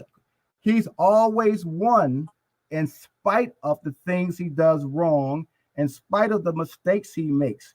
So that leads to arrogance, and it led to contempt, in my opinion, and being prepared for this fight. He went into the fight, as you said, something must have been wrong with his ribs. He did the running. He was weight drained. He hadn't had a fight in 14 to 18 months or so. All of that is part and parcel of how flawed Errol has always been in the decisions that he makes. We like to pretend that Errol is this noble, kind, warrior. Again, some people do say that. So I'm going to go with what people are saying, and I'm going to give my opinion. When it comes down to it, though, Errol wanted the money just like Spence, just like Bud did. Errol is flawed, and he didn't do anything to correct any of the flaws, including using his intelligence and thinking about, how am I going to prepare for this fight to be better, since this is the biggest fight the world wants to see? Why am I, even if he always won the way he has, why would I not be 100% better? Why would I not do things differently? He didn't. He used the same arrogance and the same way of going about doing things because he's always won. He had that mindset. That mindset wasn't changed. Now we disagree. He did change, because he used to drink a lot, go party a lot. He changed that. It's things that he did change. And once again, when you get older, staying at a lower weight like that takes a toll on you. We all know that. We saw that. We saw what happened with Devin Haney. We saw what happened to a lot of fighters. Once again, we knew that Errol Spence stretched out by him staying at 147, knowing that he should have went up. So he wanted to be undisputed. He took that chance. That's not on Terrence Crawford. And that's what has happened here. You all don't fully say the reason that Errol Spence gets hurt. The reason why Errol Spence lost this fight is because of Errol Spence's decisions. His inability or lack of intelligence when he needed to use it is what caused this fight to be the way, and that's how he's always been. And that's why Bud was able to exploit him in every stage of this fight. He was able to do it. Whether you liked how he did it, it was messy at times. But those who are Spence fans will never look at that because of the affection that y'all have for him. You're going to overlook it. You're going to overlook it. They're going to overlook it. They're going to say, no, that's not true. I think it's more than that because both fan bases can say the same about each other. Spence fans can say it about fans. Y'all I know, but no. I'm just saying Spence. What I'm saying is Spence fans can say the same thing about affection with Crawford. Crawford fans can say the same thing about Spence fans about their affection. Let me get these super chats real quick. Double salute again. 2 cents boxing. She said it's just jokes, Mr. Greg. Thank you for your support. 2 cents. And my guy Philip P. Flame Walden. Thank you for your super chat as well. Support to you, and I hope you come back to the panel. We miss you, my brother. And we also got another super chat from my guy. I shouted him out before. I got to shout him out one more game. Double salute to my guy, Fort Green Pharaoh. He says, so why wasn't Bud's punching power like that against Kell Brook? You telling me Brook is better than EJ? How about every time you have a fight, you're going to look somewhat differently? Everybody thinks every time a fighter goes into the ring, he's going to be the same every time. Yeah, they saying Errol Spence was one trick pony. They claim that Errol Spence like that every time. Well, let me tell you what I believe, because I said this, I answered this. What I think what I mean, if I was to say, and I don't think I've ever said one trick pony, but I can understand why. Earl has a particular package. When he's coming forward, he's using the size, the strength, and the jab, and he doesn't stop. That's all one, to me, that's one action. That's the trick that usually wins him the fight. He even did it with Danny Garcia. Not Danny Garcia. Oh, good Lord, I can't think of his name. That he beat him. Mikey Garcia? Mikey Garcia. How did Mikey Garcia stay in that fight? He ran and he found himself having a freight train coming after him with a jab, and Mikey Garcia realized, I need to flight and I need to run the rest of the fight. When he fought Sean Porter a few fights later, Sean Porter was coming at him as well. So to me, that fight was a life and death fight where he got the knockdown. He hurt Sean. He put him down, flash knockdown, but Sean got up. In the 12th round, he was still super strong. Either way, when Earl is winning the fight, the thing that he uses the most, yes, he got some boxing skills. He can move, he can cut off the ring. But the trick, if you want to use the trick, is the fact that Earl comes forward using his size, strength, and the jab all in union. And that's how he has won fights, to me. I don't think that Earl can't do anything else. But that is the one trick I believe is what they're talking about. At least that's how I'm going to look at it. But every fighter comes forward. I mean, unless you're just going to go out the ring. You can win from the outside a whole fight. But if your opponent is going back and you going forward, that's coming forward. I mean, every fighter does that. But some fight. Well, again, you're talking about what the trick they're talking about. You coming in, you get ready to hurt something. You hurting them. You coming straight in. Is Marty up here twice? But anyway, yeah, I did that. Yeah, I see it now. I see it now. But yeah, I did that on purpose. I did it on purpose. That's what I think they're talking about when they say that. That's my feeling about it. But again, I just think people saying that Errol Spence don't move his head. Errol Spence do move his head. I have seen it in different fights. I have seen Errol Spence do different styles in different fights. Errol Spence don't fight the exact same in every fight. I have seen a different style with Lamont Peterson. I have seen a different style with Dennis Ugas. And I ain't saying that everything was different, but he changed it up. So I have seen different flaws too, don't you? Well, every fighter got flaws. Terrence Crawford do too. I never said he didn't. He addressed his. He addressed his in this big fight. Earl didn't. That's what. But you keep saying he didn't address it when the man was not 100%. So you can't. That's just like. But I'm saying that that's not necessarily true. The Earl that y'all saw is the Earl that he was with all the flaws. No, even if you want to say he had a rib injury, who you seen fight with a rib injury? I seen who was it? If I'm not mistaken, Javante Tank Davis had a hand injury. Gary Russell Jr. had a shoulder injury. There's many fighters that had injuries. Rib injury. A rib It don't have to be a rib. It could be any injury. All it takes is one punch. It- No. All it takes is one punch to that injured rib that you're trying to defend. Your hand injury and shoulder injury is not the same as a rib injury. Still an injury. It affects you. I didn't say you couldn't fight with injuries. I said, who do you know fights with a rib injury? Because it's very specific to what you need to do. You got the twist, you got the turn, you need, and your ribs are supposed to be protecting your lungs, if you remember. So when you got an injury like that, you really can't fight if that was the case. If you got a shoulder injury, you only got one hand. Is there any? We've seen fighters fight with one arm. You need your hand to fight too. But you can do that, but you can't do it with a rib injury. No, you can fight, man. You can fight with a rib injury. It's a quarter of who you fight. It's a quarter of who you fight. You can fight with any kind of injury. I'm glad you said that. Look who he was fighting in this fight. That's what I said. A quarter of who you fight. Then why don't y'all say that? Why don't you say he went into the ring with all of these flaws? I've been saying that. I don't understand people keep saying what I keep hearing is that the only reason that Errol lost is because he had these issues. He's always had these issues. No. The people keep saying that he fights one way. I'm telling you, I have seen different. I'm not saying that. No, I'm not saying you. What I'm saying is people keep saying that he's fighting one style, one trick pony. I have seen different styles from Errol Spence. I have seen that. He don't fight one style. People said that his head is always straight. I have seen Errol Spence do angles and parry and do all these different. I have seen that. I don't understand what people is looking at. And do it in this fight. Nobody can predict an injury before the fight for his fans.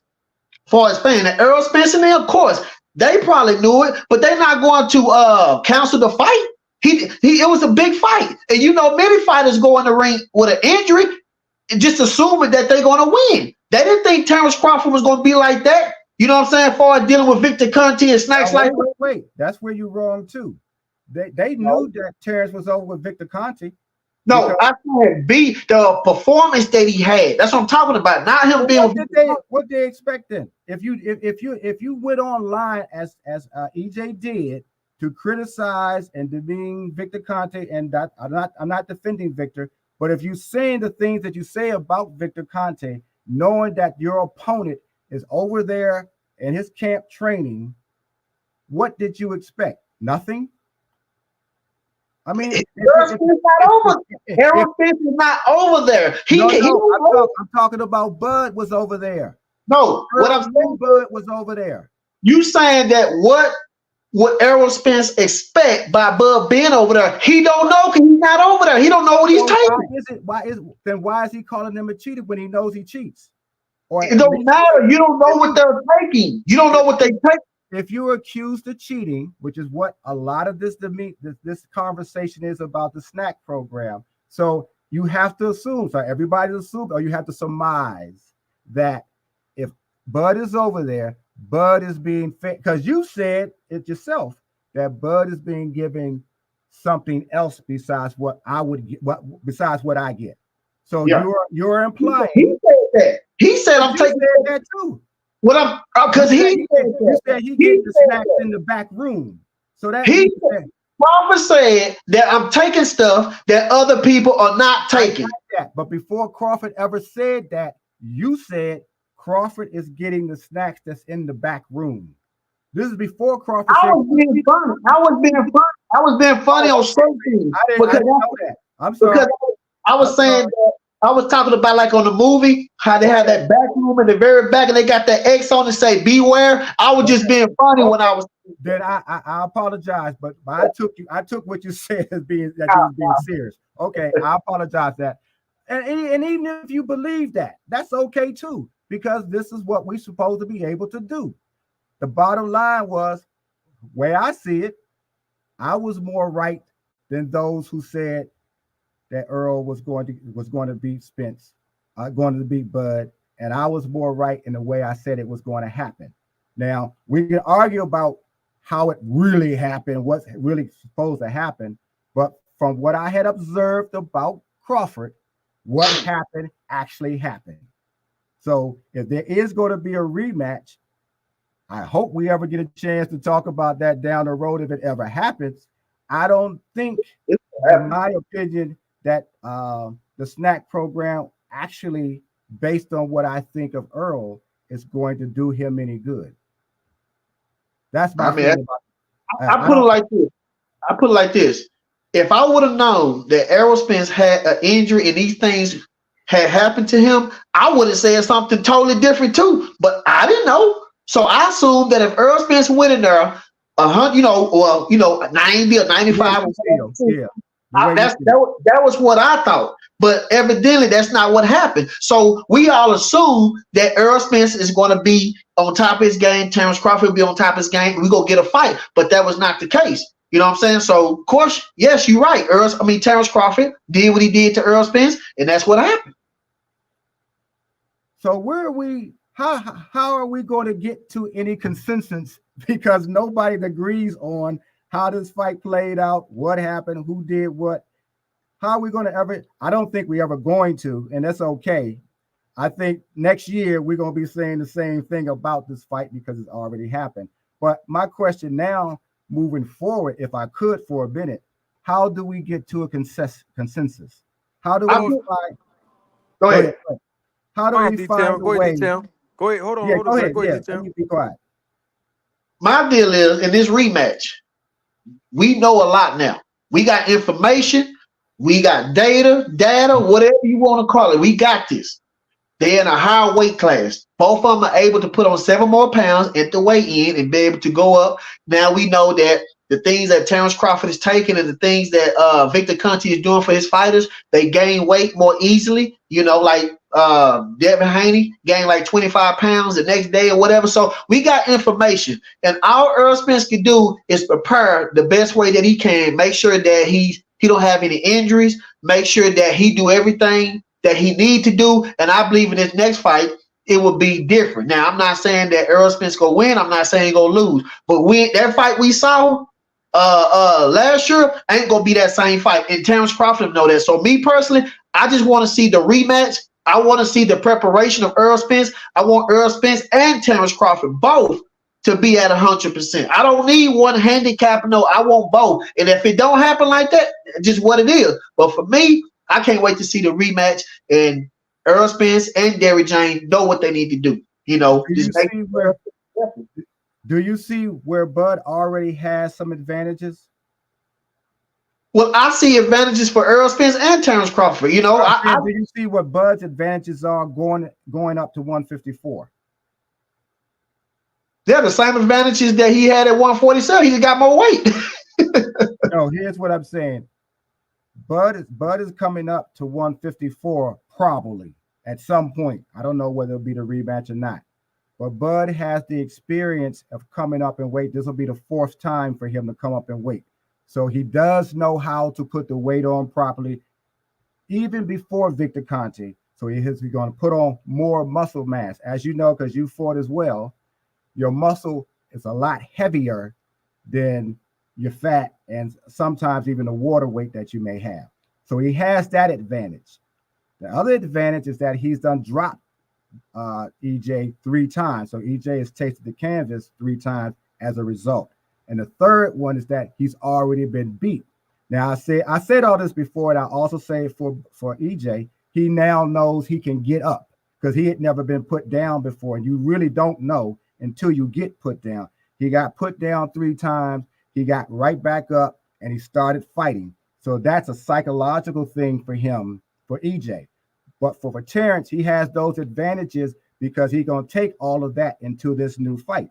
Now, yeah, but it could be a disadvantage too, because if he think Errol Spence is going to be that easy, and and I'm not saying that he think it, but what I'm saying is if they think that this second fight going to be like that, and he go in there with that mindset, and Errol Spence end up going in there better than what he was, and more energized and more healthy, then that could be Terrence Crawford downfall. But I think he's smart enough not to do it because he didn't do it the first time. He didn't. Fighters can always say, the fighters themselves, oh, I'm going to do this, I'm going to do that. It makes it seem more exciting. A fan like me can say, this is how this is going to go. It's going to be easy, et cetera, et cetera. But the fighter themselves is the one that's who does the preparation. He's saying that I'm not taking this fighter for granted. I'm not taking this fight for granted. And I'm going to go where I haven't gone before in preparing myself to win the fight. I think Terrence still he had that mentality for this fight because we've never. Now I'll agree, we've never seen Terrence look that good, and in my opinion, we should have expected him to look good. How good he was going to be, we didn't know, but we should have expected that. And yeah, we should have expected it from EJ. We should have. So if they have the right kind of mindset, the kind of attitude going into this rematch, whenever it happens, hopefully this is exact what you just said is what we're going to see. But I see that because of Terrence, what has happened with Terrence in the first fight, that still is an advantage because you got to go into the fight. Remember, this guy hurt me with his punches before. Can I take him the next time? That's going to be there. You got to go into the fight knowing, well, he's knocked me down before. Will I be able to do it to him now? So you got to do something different to give it back to him. So those are the advantages. Those are psychological advantages, of course. But we know, as you know, fighting is up here first.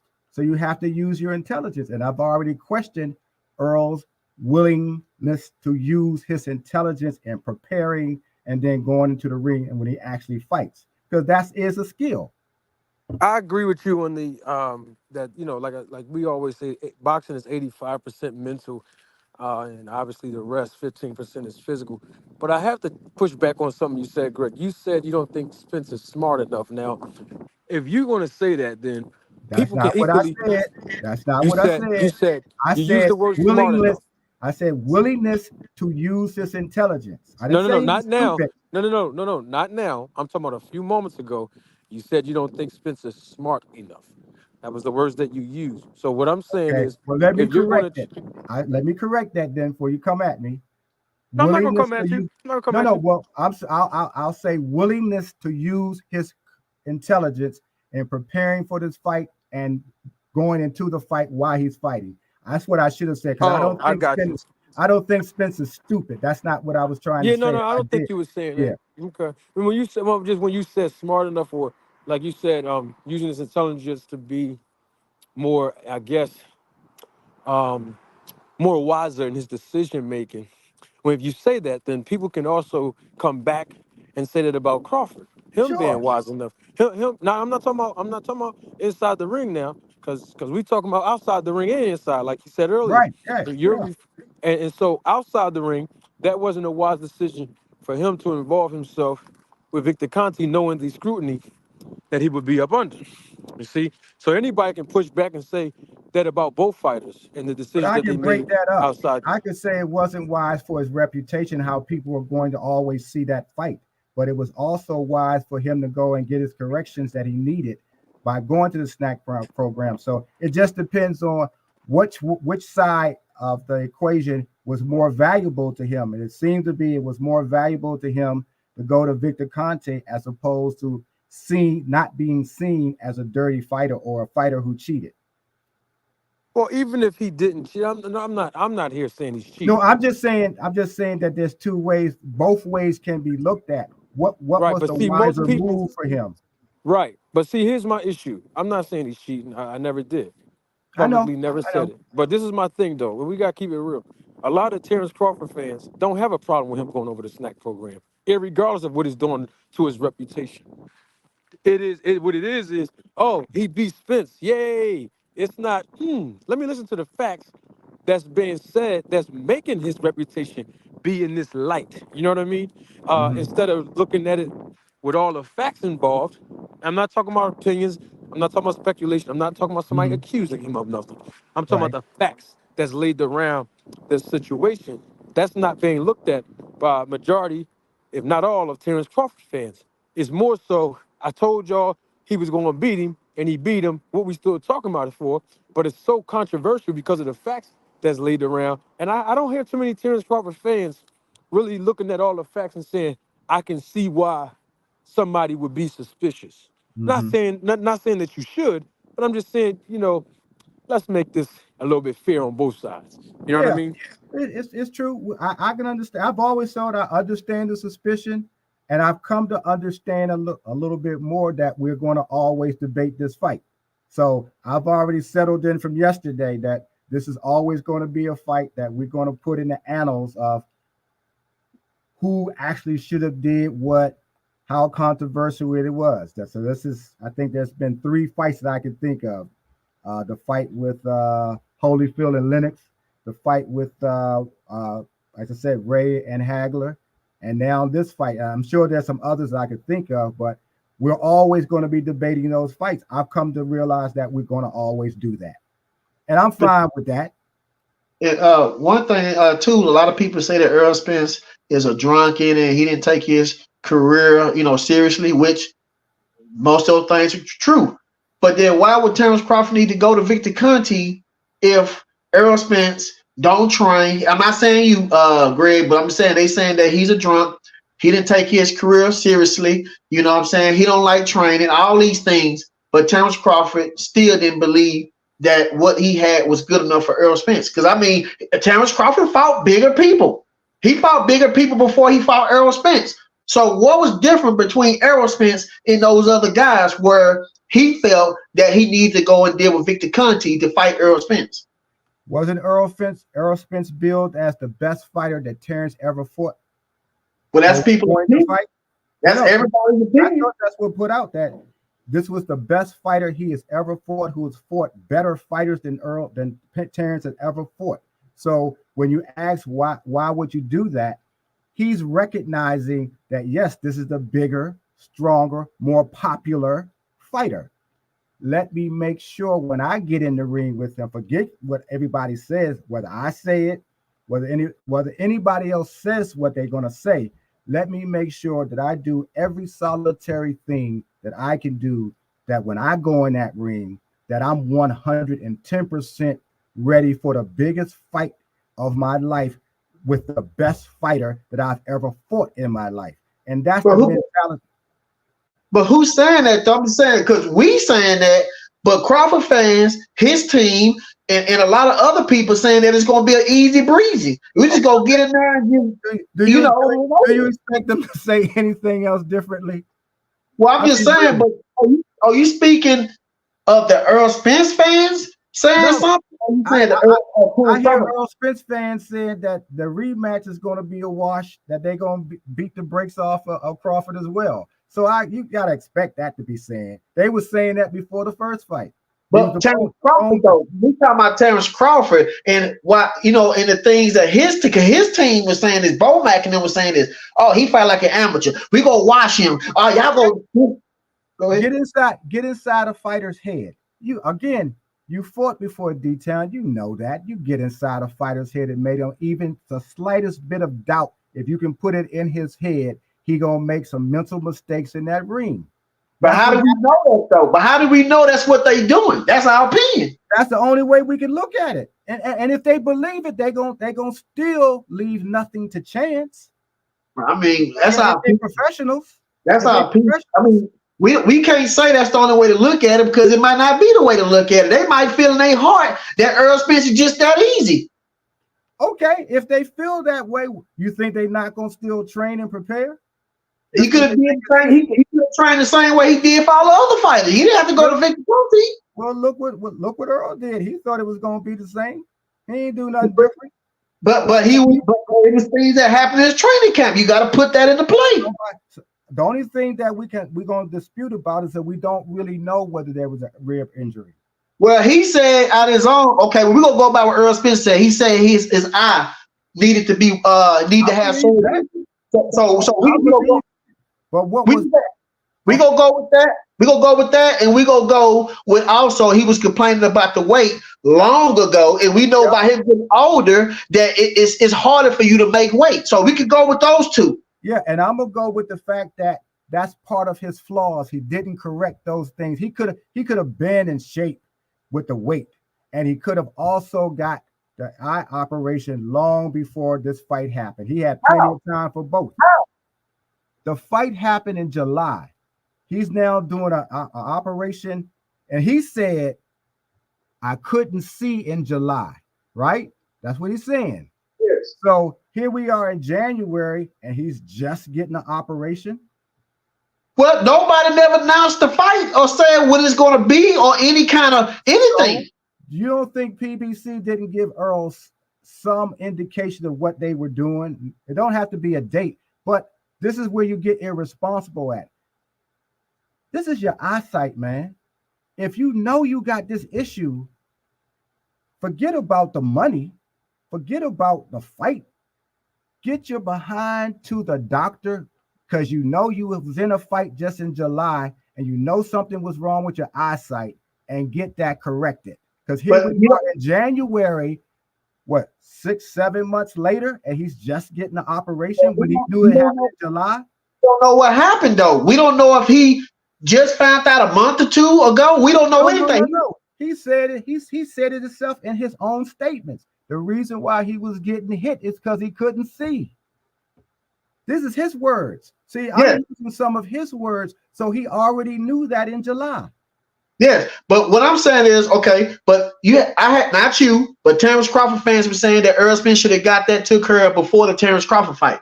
That's what I thought at first you were saying. That's what they were saying. But then when you look at it, after the Dennis Ugas fight, he thought he was going to get the Terrence Crawford fight.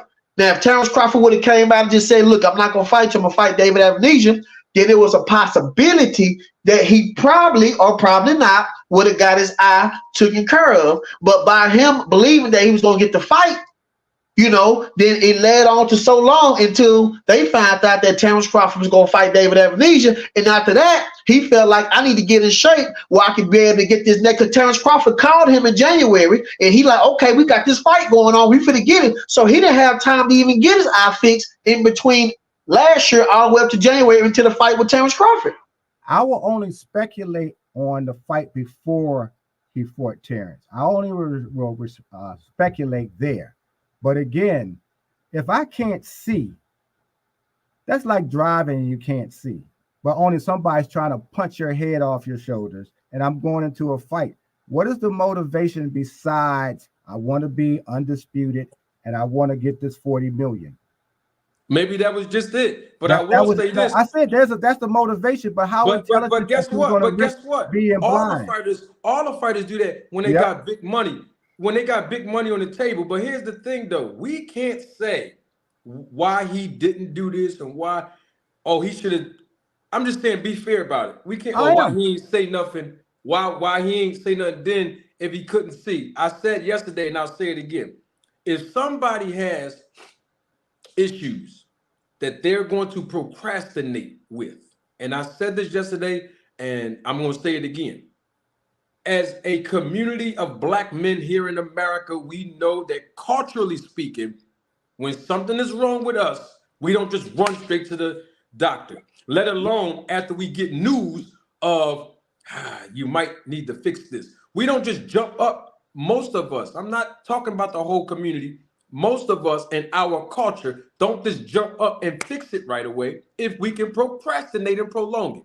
So what I'm saying is, if that is the case with Spence, that he procrastinated it so that he can get his money in this ring and go in this fight, then so be it. And that is what the consequences was that he suffered by, like he said, getting punched with the jab or the hook that he couldn't see.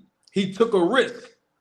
But what I'm saying is, if we're going to say, if this man should have did this and should have did that, then we got to be equally saying that Bud shouldn't have got with Conti. And if we say that he shouldn't have got with him, we can't then at the same breath defend him because he's over there.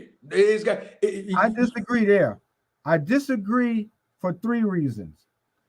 Professional athletes have access to doctors. Even we talk about the culture of Black men in healthcare.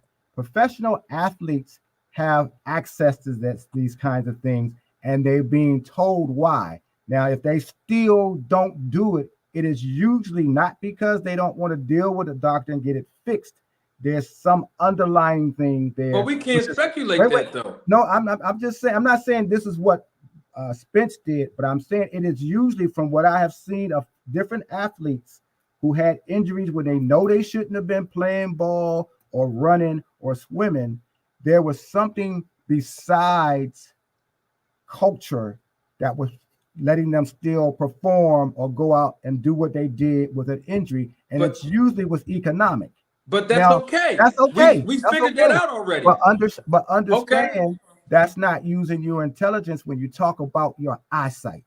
I understand, but it goes back to money again. It goes to what I just said. He suffered the consequences, right? Those are what I just said. EJ doesn't always wisely use his intelligence. And neither did Crawford by calling Crawford wasn't and wise. We haven't heard you say that yet, Mr. Greg. Well, you never heard me say that going over to Victor Conte was something I didn't like Crawford did. I done said this the entire time. I heard you say that, but tonight you are defending Conte and you don't care if Crawford's over there right now. So Conte. I'm just saying that we have to look at this is what he did. The fight is already taking place.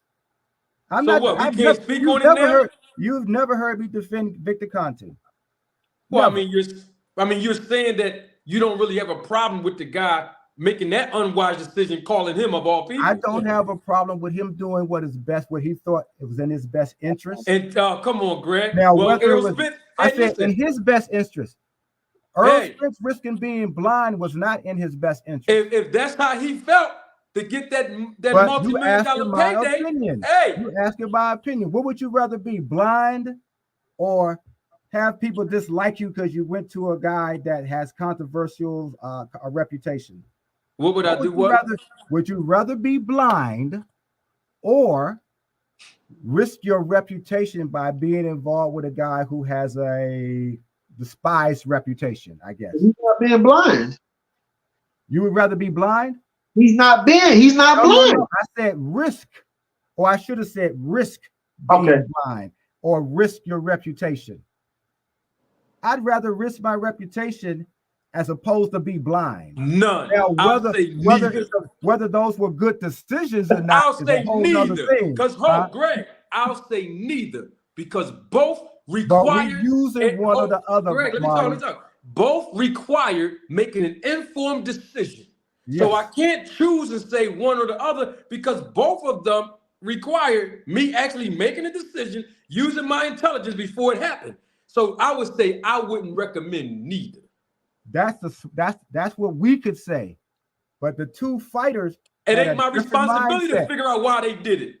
Yeah, I would rather, like I said, I would risk detail making jokes about me going to the back room than we not being able to see. I'm just using what he was joking about. Oh, I would say I would rather risk detail making a joke about me than me really needing these glasses because I can't see. So what about the rematch? What about the rematch? Is it okay? Is it okay for him to go and deal with Victor Conte for the rematch? He's stuck with Victor Conte now. No, he ain't stuck with him. I think so. He can leave him right now. He can leave him right now, but why would he? Because he already been demeaned and demonized. You already said he cheated. You go I ain't never say the man cheated. Errol Spence got 5%. Errol Spence got 5% of beating him. Why stay with Victor Conte? Why not? Why not make it less than zero? Hey, remember Heredia gonna be in the camp now. Once we found out that he went to Victor Conte, he had less than zero, and we saw it was less than zero. And you cool with that too. You was cool with that, Greg. Why would I not be? Cool with it. He's a warrior. You cool with it. I see what's going on. He did the things that y'all would have done if y'all were fighting. Not me. Hey, guess what? Hey, Greg. Hey, man, listen here, man. Here we go. Mr. Greg. Greg would have did that. Yeah, he would have done it. No. Hey, Mr. Greg. Let me brag on myself. The only reason why I didn't become a professional because I wanted to do other professional things. My skill set. I told you who I was coming up with during that time in DC with the Ray Leonards and all those guys there, and it was a whole lot of guys who had the same skill set who just didn't do the work to get where he was going. I was one that had great skills, but I wanted to do something else. I didn't want to keep I got you. sacrificing to get. So what I'm saying is, I probably would not have done that. Particularly, I was coming up when Victor Conte was getting in trouble, so I know. Let me stay away. I would have stayed away from that. But you said you're cool with the guy being over there. I'm all right with it now. Okay, I'm all right. I know that's now. right. Hey, I mean, thank it's you bad for him. I'll admit that it's bad for him, but But what's going to happen if he leaves? What are y'all going to say? What are y'all going to say? Hey, let me tell you what a are y'all principle. going to say? I'm going to tell you what I'm going to say. Okay. I'm going to give you a spiritual principle here. No. Don't do that. Don't do that. I have to. Before you do that, then think as a professional I am now. What would you do? You do, now. I am. Now, there's a proverbial principle in life. If your eye offends you, plug it out.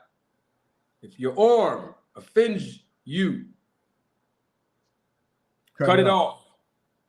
It's better to be one-eyed and maimed and enter into the kingdom than to be on earth with all your faculties. In other words, if it took for a man to stand up on integrity just to have one eye and have his character and integrity intact, than to have both eyes and have somebody destroy your reputation and character, there's no honor in that.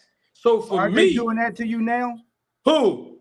Those who are your detractors. What are they doing to me? Tell me. Aren't they demeaning you, even though you've been standing on integrity? Aren't they calling you names? Aren't they saying you're not being fair? Aren't they saying nobody challenges you? So they're already doing that to you. And guess what? I'm still standing up tall. You're supposed to. All of them. You're supposed to. We're not talking about your strength and character. We're talking about when you be. I am though. But Greg, it's coming from other people. But Greg, hear me out. I've been talking about the strength and character of Crawford and Victor and them since day one. And I ain't making it about me. Right. Other people making it about me. This ain't about me. Exactly. But listen to what I'm saying. I believe you stand on principle. I believe you have sound character. I believe you stand on what you say, regardless of what other people saying, and other people, in fact, are saying it. You're the host of the show. I'm just a guest. Yeah. So you can tell me go home and I can't come back. But they're gonna come still to you. But those same people who respect you, those same people who believe in what you're saying, have to sit in the chat at least with people who are demeaning you, who are people saying you're lying, who are people calling you names. So you are assaulting, attacking your character, regardless of who you are. Yes. Right? But here's the thing. Here's the difference. But when the proverb that you use about your eye and your arm, we never talk about why can't you fix your eye and your arm? No, you can fix it. What I'm basically saying is the people that's doing all this stuff, like you said, they demean me and say all this. The bottom line is they don't have a real problem with me. They really respect what I'm saying. Now they want to act like they don't agree with me publicly, and I'm okay with that. But every man that's listening to me, it don't matter what your race, culture, creed is. You know when I stand on integrity and I'm right, either you're going to agree with me or not, but you know it's right. See, it ain't about whether somebody agree with me. And I know culturally we got this thing with us as a culture where if you don't agree, if you disagree, you got to disown. If you disagree, you got to disrespect. This is a culture thing with us in America as blacks. What I'm talking about is I don't care if people agree with me or not. I respect those that agree with me. But even if you disagree with me, you know I'm standing down, 10 toes down on righteousness and integrity. Now, if you don't like that, fine. But we got to deal with what's real as men, and that's all I'm talking about. So if you're saying that there's a lack of integrity with Bud Crawford making that phone call to the guy, we got to stand on that. And it ain't just because he won, and we can say, oh, well, hey, he won, it's over now. No, we got to stand on it. That's just me. But that opinion is good. That's a great opinion. My opinion, it was not from a reputation point of view wise at all. It wasn't. I agree. Because Victor Conte says he's changed his life. He's not the same guy. That's true. most of the people on most of the podcasts, even here, do not believe that. Even the people who want to say like me, I'm still seeing how people see you and how that's affecting the reputation of my guy that I support. But I also see that him coming over to your program that you say is safe, it's legal, has helped him. So I can't just stand on one side. I gotta look at, yeah, that's great. Too bad you decided to do it with this guy that most people don't believe is doing the right things and not doing the right things with you, because now they also feel you not doing the right things as well. So I got to look at all of that. Listen, nobody's denying it. He may have changed his life around. I'm not saying that. What I'm saying is, and we got to keep it real. If the shoe was on the other, the way I see how Terrence Crawford fans are responding to this topic for months and months on end, if the shoe was on the other foot, and I'm talking about all the ingredients included, where Crawford didn't come in 100% and Spence did, and he hooked up with Victor Conte, and he did the same thing to Crawford that Crawford did to him. And you saw before, Crawford came out, he didn't look right, or maybe he went a week before the fight or a week of the fight and ran up the hills, and all these different things that we know that are true as of today. The way I see Crawford fans responding to this particular topic, I can almost sense that none of you Crawford fans, and I'm only saying Crawford fans because that's what y'all call yourselves, Crawford fans would not be sitting up here saying, oh, hey, he went over there. It is what it is. The rematch, and it's no big deal. Y'all would be saying, hold on for a minute. We got questions that we need to ask. You know what would really happen? And I'll take what Detail said. There's a whole lot more Spence fans than there are Crawford fans. I don't know. And wait. I'm just using his words. And they would get drowned out. No, they wouldn't. Yes, they would, because he's already said the only reason people hear us is because we're loud, but it's not as many of us. So if you reverse that and you got this many Spence fans, we would never get a chance to be heard other than on your show. That's not true. That. You know how many pro Crawford channels it is? We talk about real shows. Oh, well, I'm just saying YouTube. I'm sorry. I demeaned somebody. I didn't mean to demean. But no, I'm just saying the YouTube channel. I didn't mean to demean anybody. It's a lot of pro Crawford channels, and most of them don't like me. Even though I've done nothing wrong to Crawford, you ain't never hear Crawford. Hey, listen, when Crawford tweeted about Fanon and the other guy, Ego, he didn't say nothing about me. I try to help the guy and still am. But the bottom line is, when I point out the snack program, it just makes Crawford fans so upset. And I'm going to keep on saying it. So what? Marty, why you think he's going to be on your show? Huh? I'm giving you a prelude of things to come. I did it yesterday. Why you think he's going to come on your show? Who, Crawford? Yeah. Hey, listen, I welcome Crawford. No, you're not listening to what I'm saying. Yeah, go ahead. You just said that he said these things about Fanon and these other guys, but he didn't say anything. Right. He didn't say anything about you. So my question, my statement really was, why do you think he will be coming on your show? Well, because I don't. You're saying things that make sense that needs to be addressed, and you're saying them in a way that any man, just like Victor Conte, who's been excoriated on here, still came twice and still be in your chat. Because, as I just said, and I wasn't trying to demean anybody, you have a real channel. So what I'm trying to say to you, Marty, Bud will be on this channel. That's what I'm trying to say. I don't know, but if he does come, I'm going to treat him with the proper respect as a professional that he deserves. Like I told y'all about Victor, I'm not going to do no hanky pank. Right. You know what I mean? To do all that backdoor stuff. That's all I was doing, is acknowledging that that's what you're going to say. Yeah, and that's what you're going to do, which is why he would be on your show. I mean, so listen to me. Yeah, I hear you. Okay, and we shall see. And D-Town will be there to ask some questions, I'm sure. I'm gonna stay in the back and let Manager Marty do his thing. Well, I know you're gonna send some questions though, like everybody. There's two details, right?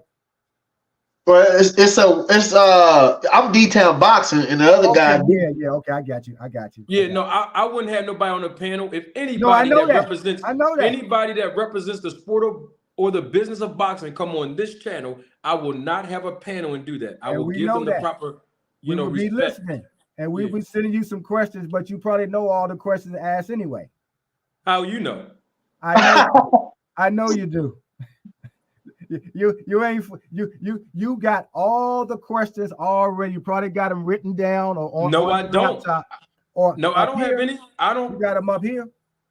Well, the thing is, I didn't get an opportunity to prepare. I mean, Victor Conti just came up here. You didn't need an opportunity to prepare. You was already prepared. You stayed ready.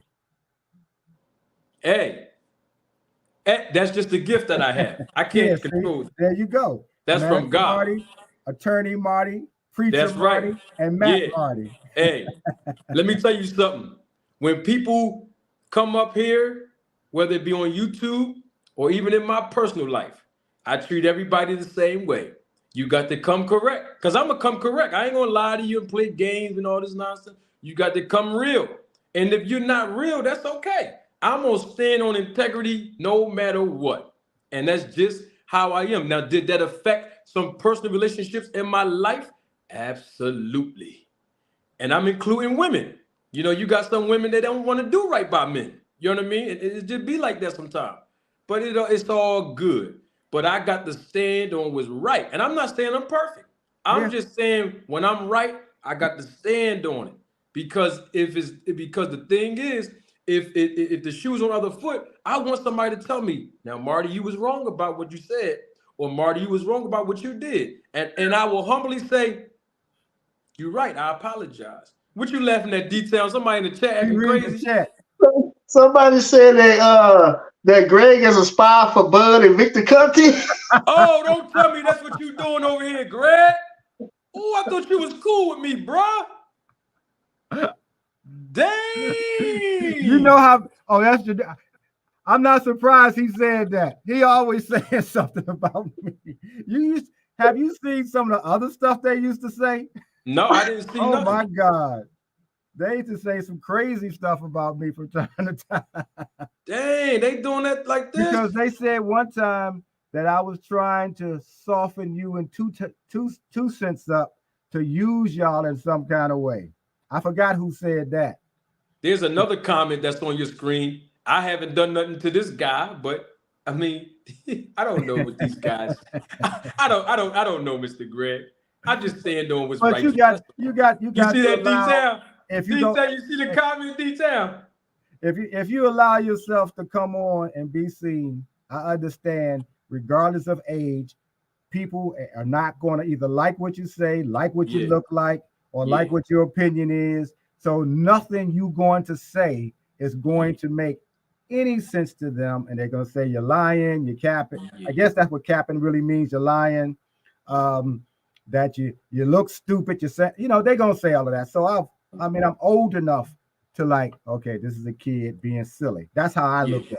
So I'm not offended by it. They haven't. This is how I look at it. To me, it's all entertainment. Yeah, I know. To me, YouTube is TV. I mean, I got thousands of people watching me. You saw detail laughing. It was funny. Yeah, I mean, it's entertainment. The thing is this, though. I give respect to anybody that comes up here to do an interview with me, because you could go to anybody else's platform and give them an interview. So if you invest your time and come up here and give an interview, I respect it. It don't matter if I agree with everything you say. It's not about me. It's about the guest. And so the thing is, before I got on YouTube, nobody asked Victor Conti these questions. In fact, when I had him up here, the questions that I asked him, nobody ever asked him before. And none of the interviews that he has conducted in the last 25 years.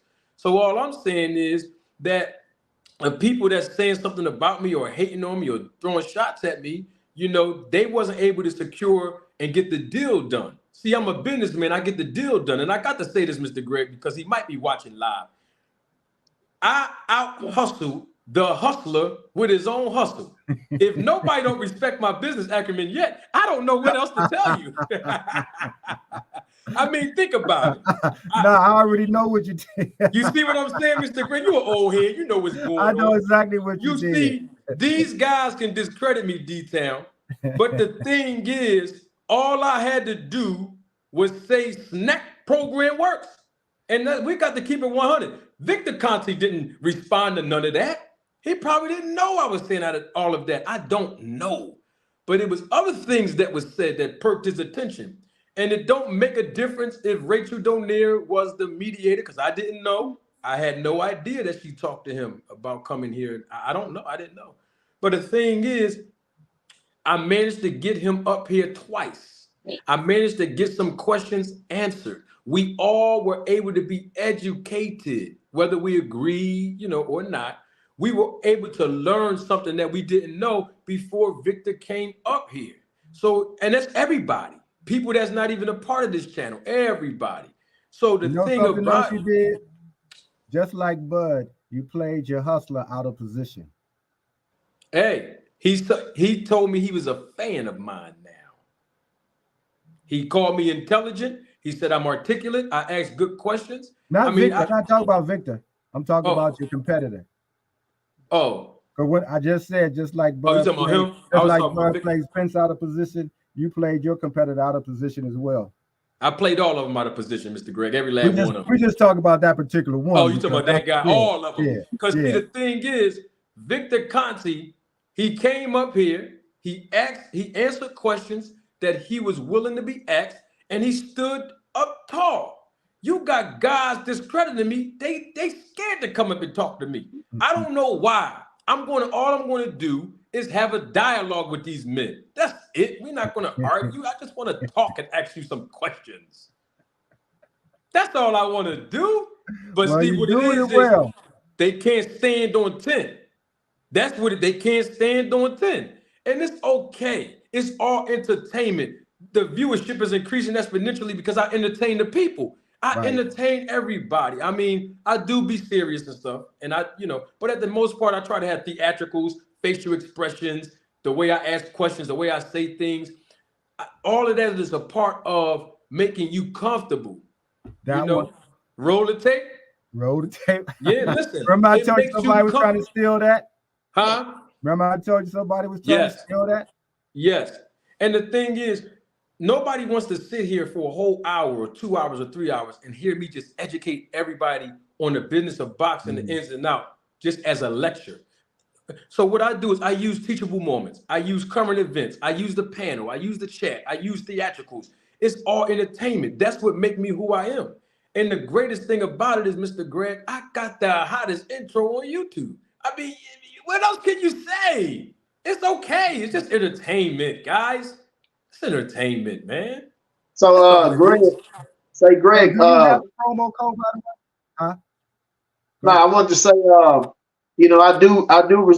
respect you, Greg Quarterbomb. I respect you, man, and I like talking to you and stuff like that because you keep it real. No matter if we disagree, you'll be like an uncle to me. Somebody I could just sit right beside and talk all day. You know what I'm saying? So it's much respect to you. Don't think that we disagree anything, but I do have a lot of respect for you, and also to the guy in the chat that said he said he was just joking. So I want to let you know that. See, I don't. I figured it out. 2 cents. She solved the case. I'm not gonna take credit for it because I usually solve a lot of cases. But I got to give the credit to 2 Cents Boxing. Double salute to her. She solved the case detail of why Mr. Greg been on the fence all night. He bought the products, and now Mr. Greg is on the snack program. That's why I knew it. You flip, I knew it. He on the snack program. Thank you, 2 Cents. I figured it out. She solved this case. She solved this case. Mr. Greg bought the products, and now he's on the snack program. I'm on the snack program. Damn, Mr. Greg. And D-Town just gave you all that credit. The only thing I'm beating up is the air because I just shadow box. So I'm undefeated. But those 2 things, like I said, that I used, they have been they really have. And this is not to help Victor or demean Victor, but for what I needed to have happen for me, particularly I'm 3 years away from 70. God bless you. Yeah, I want to be able to move and stretch because I told you I have pins. So I had spine surgery twice. So there's only so much you still going to be able to do. And I wanted to be able to do every single thing that I am able to do. So making sure I got the right kind of nutrients in my body, making sure I'm doing the stretches, making sure I'm moving, because I don't want nobody helping me up the steps. You know, I want to be able to glide down the hallway, down the steps, in the car, all of that. And the other vitamins I was using, they were okay. But when I saw you drinking the little thing, I knew you was just, kidding around with it. But that's why I asked you, went on, read what I needed, what might help me, and I found that it has. So, no, I'm not going to be running no marathon and then nothing like that. But I'm in a better place, and hopefully in the next, I want to give it 90 days, because I'm not in no hurry. I don't think it's going to be a miracle. But in the next 90 days, I want to be even better.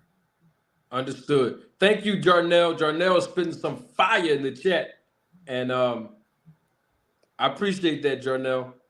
I really do, man. Thank you. Thank you so much. I'll put it to you like this. I do agree with you. I do agree with that. Wholeheartedly agree with that too. I do. I totally agree with that last statement that you made. Well, not the spy part about Greg, not that part, because that was the last thing he said. Not that. I'm talking about the other two comments that you made. I agree with that. I didn't think about that beforehand, but after everything was over, I can see where. I can see that. I can see that. Well, when we gonna see the compilation of the funny moments? I'm gonna put them together. The bloopers and different things. I'm gonna try to put that together. Okay. Yeah. All right. Yeah, because we had some funny moments on here. I got a lot of content. I gotta just go and it's gonna take me some time, but I'm gonna do it. The funny moments bloopers. Right. Because we always need that. I mean, that was a funny moment because everybody got a chance to laugh. Yep. This is what this show is all about. This is why we do the Town Watch check-in. Yeah. We come together in the beginning with difference of opinions, different points of views, different perspective. But then watch this. At the end of the show, we can laugh and joke and say, you know what? We found common ground that we all love the sport of boxing. And that's really what it's all about. Absolutely. You still training D-Town? Are you shadow boxing? You working out in the gym? You sparring? He trying to get you hooked on the snack program. Watch him, D-Town. Watch him, brother. No, I don't box like that. But what I do is I was training my son and my daughter to fight and box. I have the punching bag, speed bag, and the weights, the pull up, the head mitts. I got all that, and I helped my son and daughter, and my daughter got so good at it that she was beating up bullies at school and stuff. You know what I'm saying? So she's out of school now, but she's short, and she caught me one time on my chin, just barely, man, because she got heavy hands, man. I was like, God, I'm sorry, Dad. I'm like, man, you know what I'm saying? But no, I know about some things about boxing and stuff like that. Like I said, I do. Hit the bag and do things like that myself, but I don't spar anything like that. Usually when I got down, I was in the streets getting down, so that's how I did it. Yeah, that's what I'm saying. I understand that part because, depending on what era you came up in, I came up in, like I said, the late 60s and 70s, where part of the pecking order of men is how good you could get down if you had to get down with your hands. That was just it. And sometimes trainers would see you or hear about you and bring you into the gym with somebody that they had up and coming to give them some work.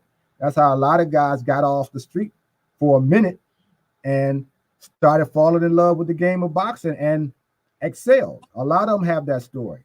Yeah. So good stuff. Big Noble Royalty, double salute to you. Thank you for your support and your contribution to the channel. Big Noble says Creflo Marty has come out. Shout out, champ. Well, I have 4 different characters to all the new audience. Before we go, I have 4 different characters. You might see me in a 3-hour segment here. I'll use them interchangeably, sometimes simultaneously. The professor, the promoter, the prosecutor, and of course the preacher. Now, they all have their own distinct names. You forgot about Back Marty. Oh, it's 5. Yeah, that's for the ladies. Hold on, Mr. Greg. Don't start nothing, Mr. Greg. Don't bring him out. Now don't bring him out. I'm smooth. Don't bring him out. Go ahead and let it come out. Listen, you're gonna mess my emails up. They're gonna start emailing. Go ahead and get you some cognac and go ahead and kick game. But 2 cents of them dubbed me as Mac Marty, so I guess that's 5. But Marty Raw, what is it? Manager Marty Luther King. You know, I can be Manager Marty Luther King or Manager Marty X, you know, in honor of Martin Luther King, of course, and one of my favorites, Malcolm X. And then, you know, we got Manager Marty Joe Clark, you know what I mean, the professor. Then we got Manager Marty Cochran. You know, y'all seen him when Victor came up, you know. Yeah. And I just interchangeably use characters because I can express myself through the characters and also get my point across and still use those opportunities as teachable moments. It's just being creative. You know, it's all about being creative on YouTube. And I'm learning how to continue to use my creativity to entertain the people. So I don't agree with the Creflo part. I don't like him at all. You know who that is, right? Oh, I know exactly who he is. And you know, I ain't gonna speak bad about the guy. Right. I get you. I will say that Manager Marty Luther King, that fits me well. It's an entertaining name. It got a ring to it. You know what I mean? But I just love having fun. Mm-hmm. That's all it is. Listen, I'm gonna let y'all close us out. You know what I mean? Mr. Greg, give us your 30 seconds in detail. You know what to do. Close us out, my brother, if y'all have any more to say. And then after detail close, I'm going to pull out the same way I pulled in with the hottest intro on YouTube. Come back here tomorrow now. We got some more boxing to talk about. 4:30 Eastern time. Shout out to all my UK supporters. Shout out to my West Coast supporters. And that's why I kind of hang around long. I try not to be so long on YouTube for 3 hours, but I know my West Coast audience, they like seeing me live. And when I come on live at 4:30 p.m. Eastern time, it's 1:30 p.m. there. So if we're on here, let's say 2 or 3 hours, at least my West Coast audience get an opportunity to still experience some live and entertainment and education instead of keep watching all the replays. So that's why I kind of make sure I balance it out so that everybody can enjoy the content. So thank both of you. Detail, thanks for your time, brother. Greg, thank you as well.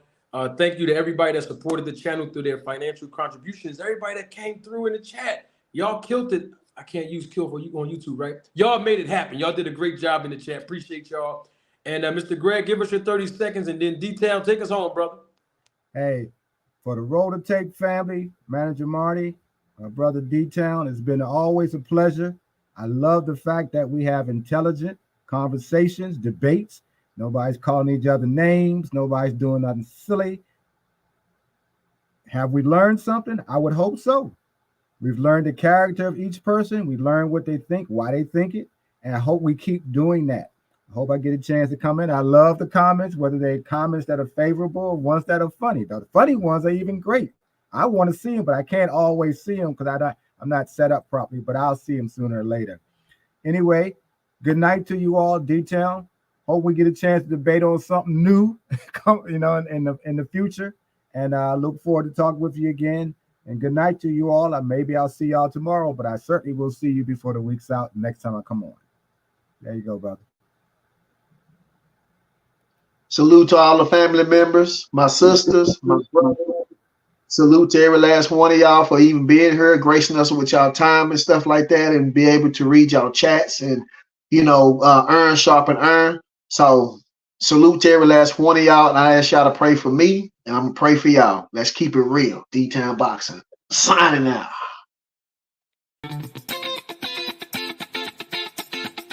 Representing the business of boxing, ladies and gentlemen, let's hear it for Manager Marty! Thank you. You're far too kind. Thank you.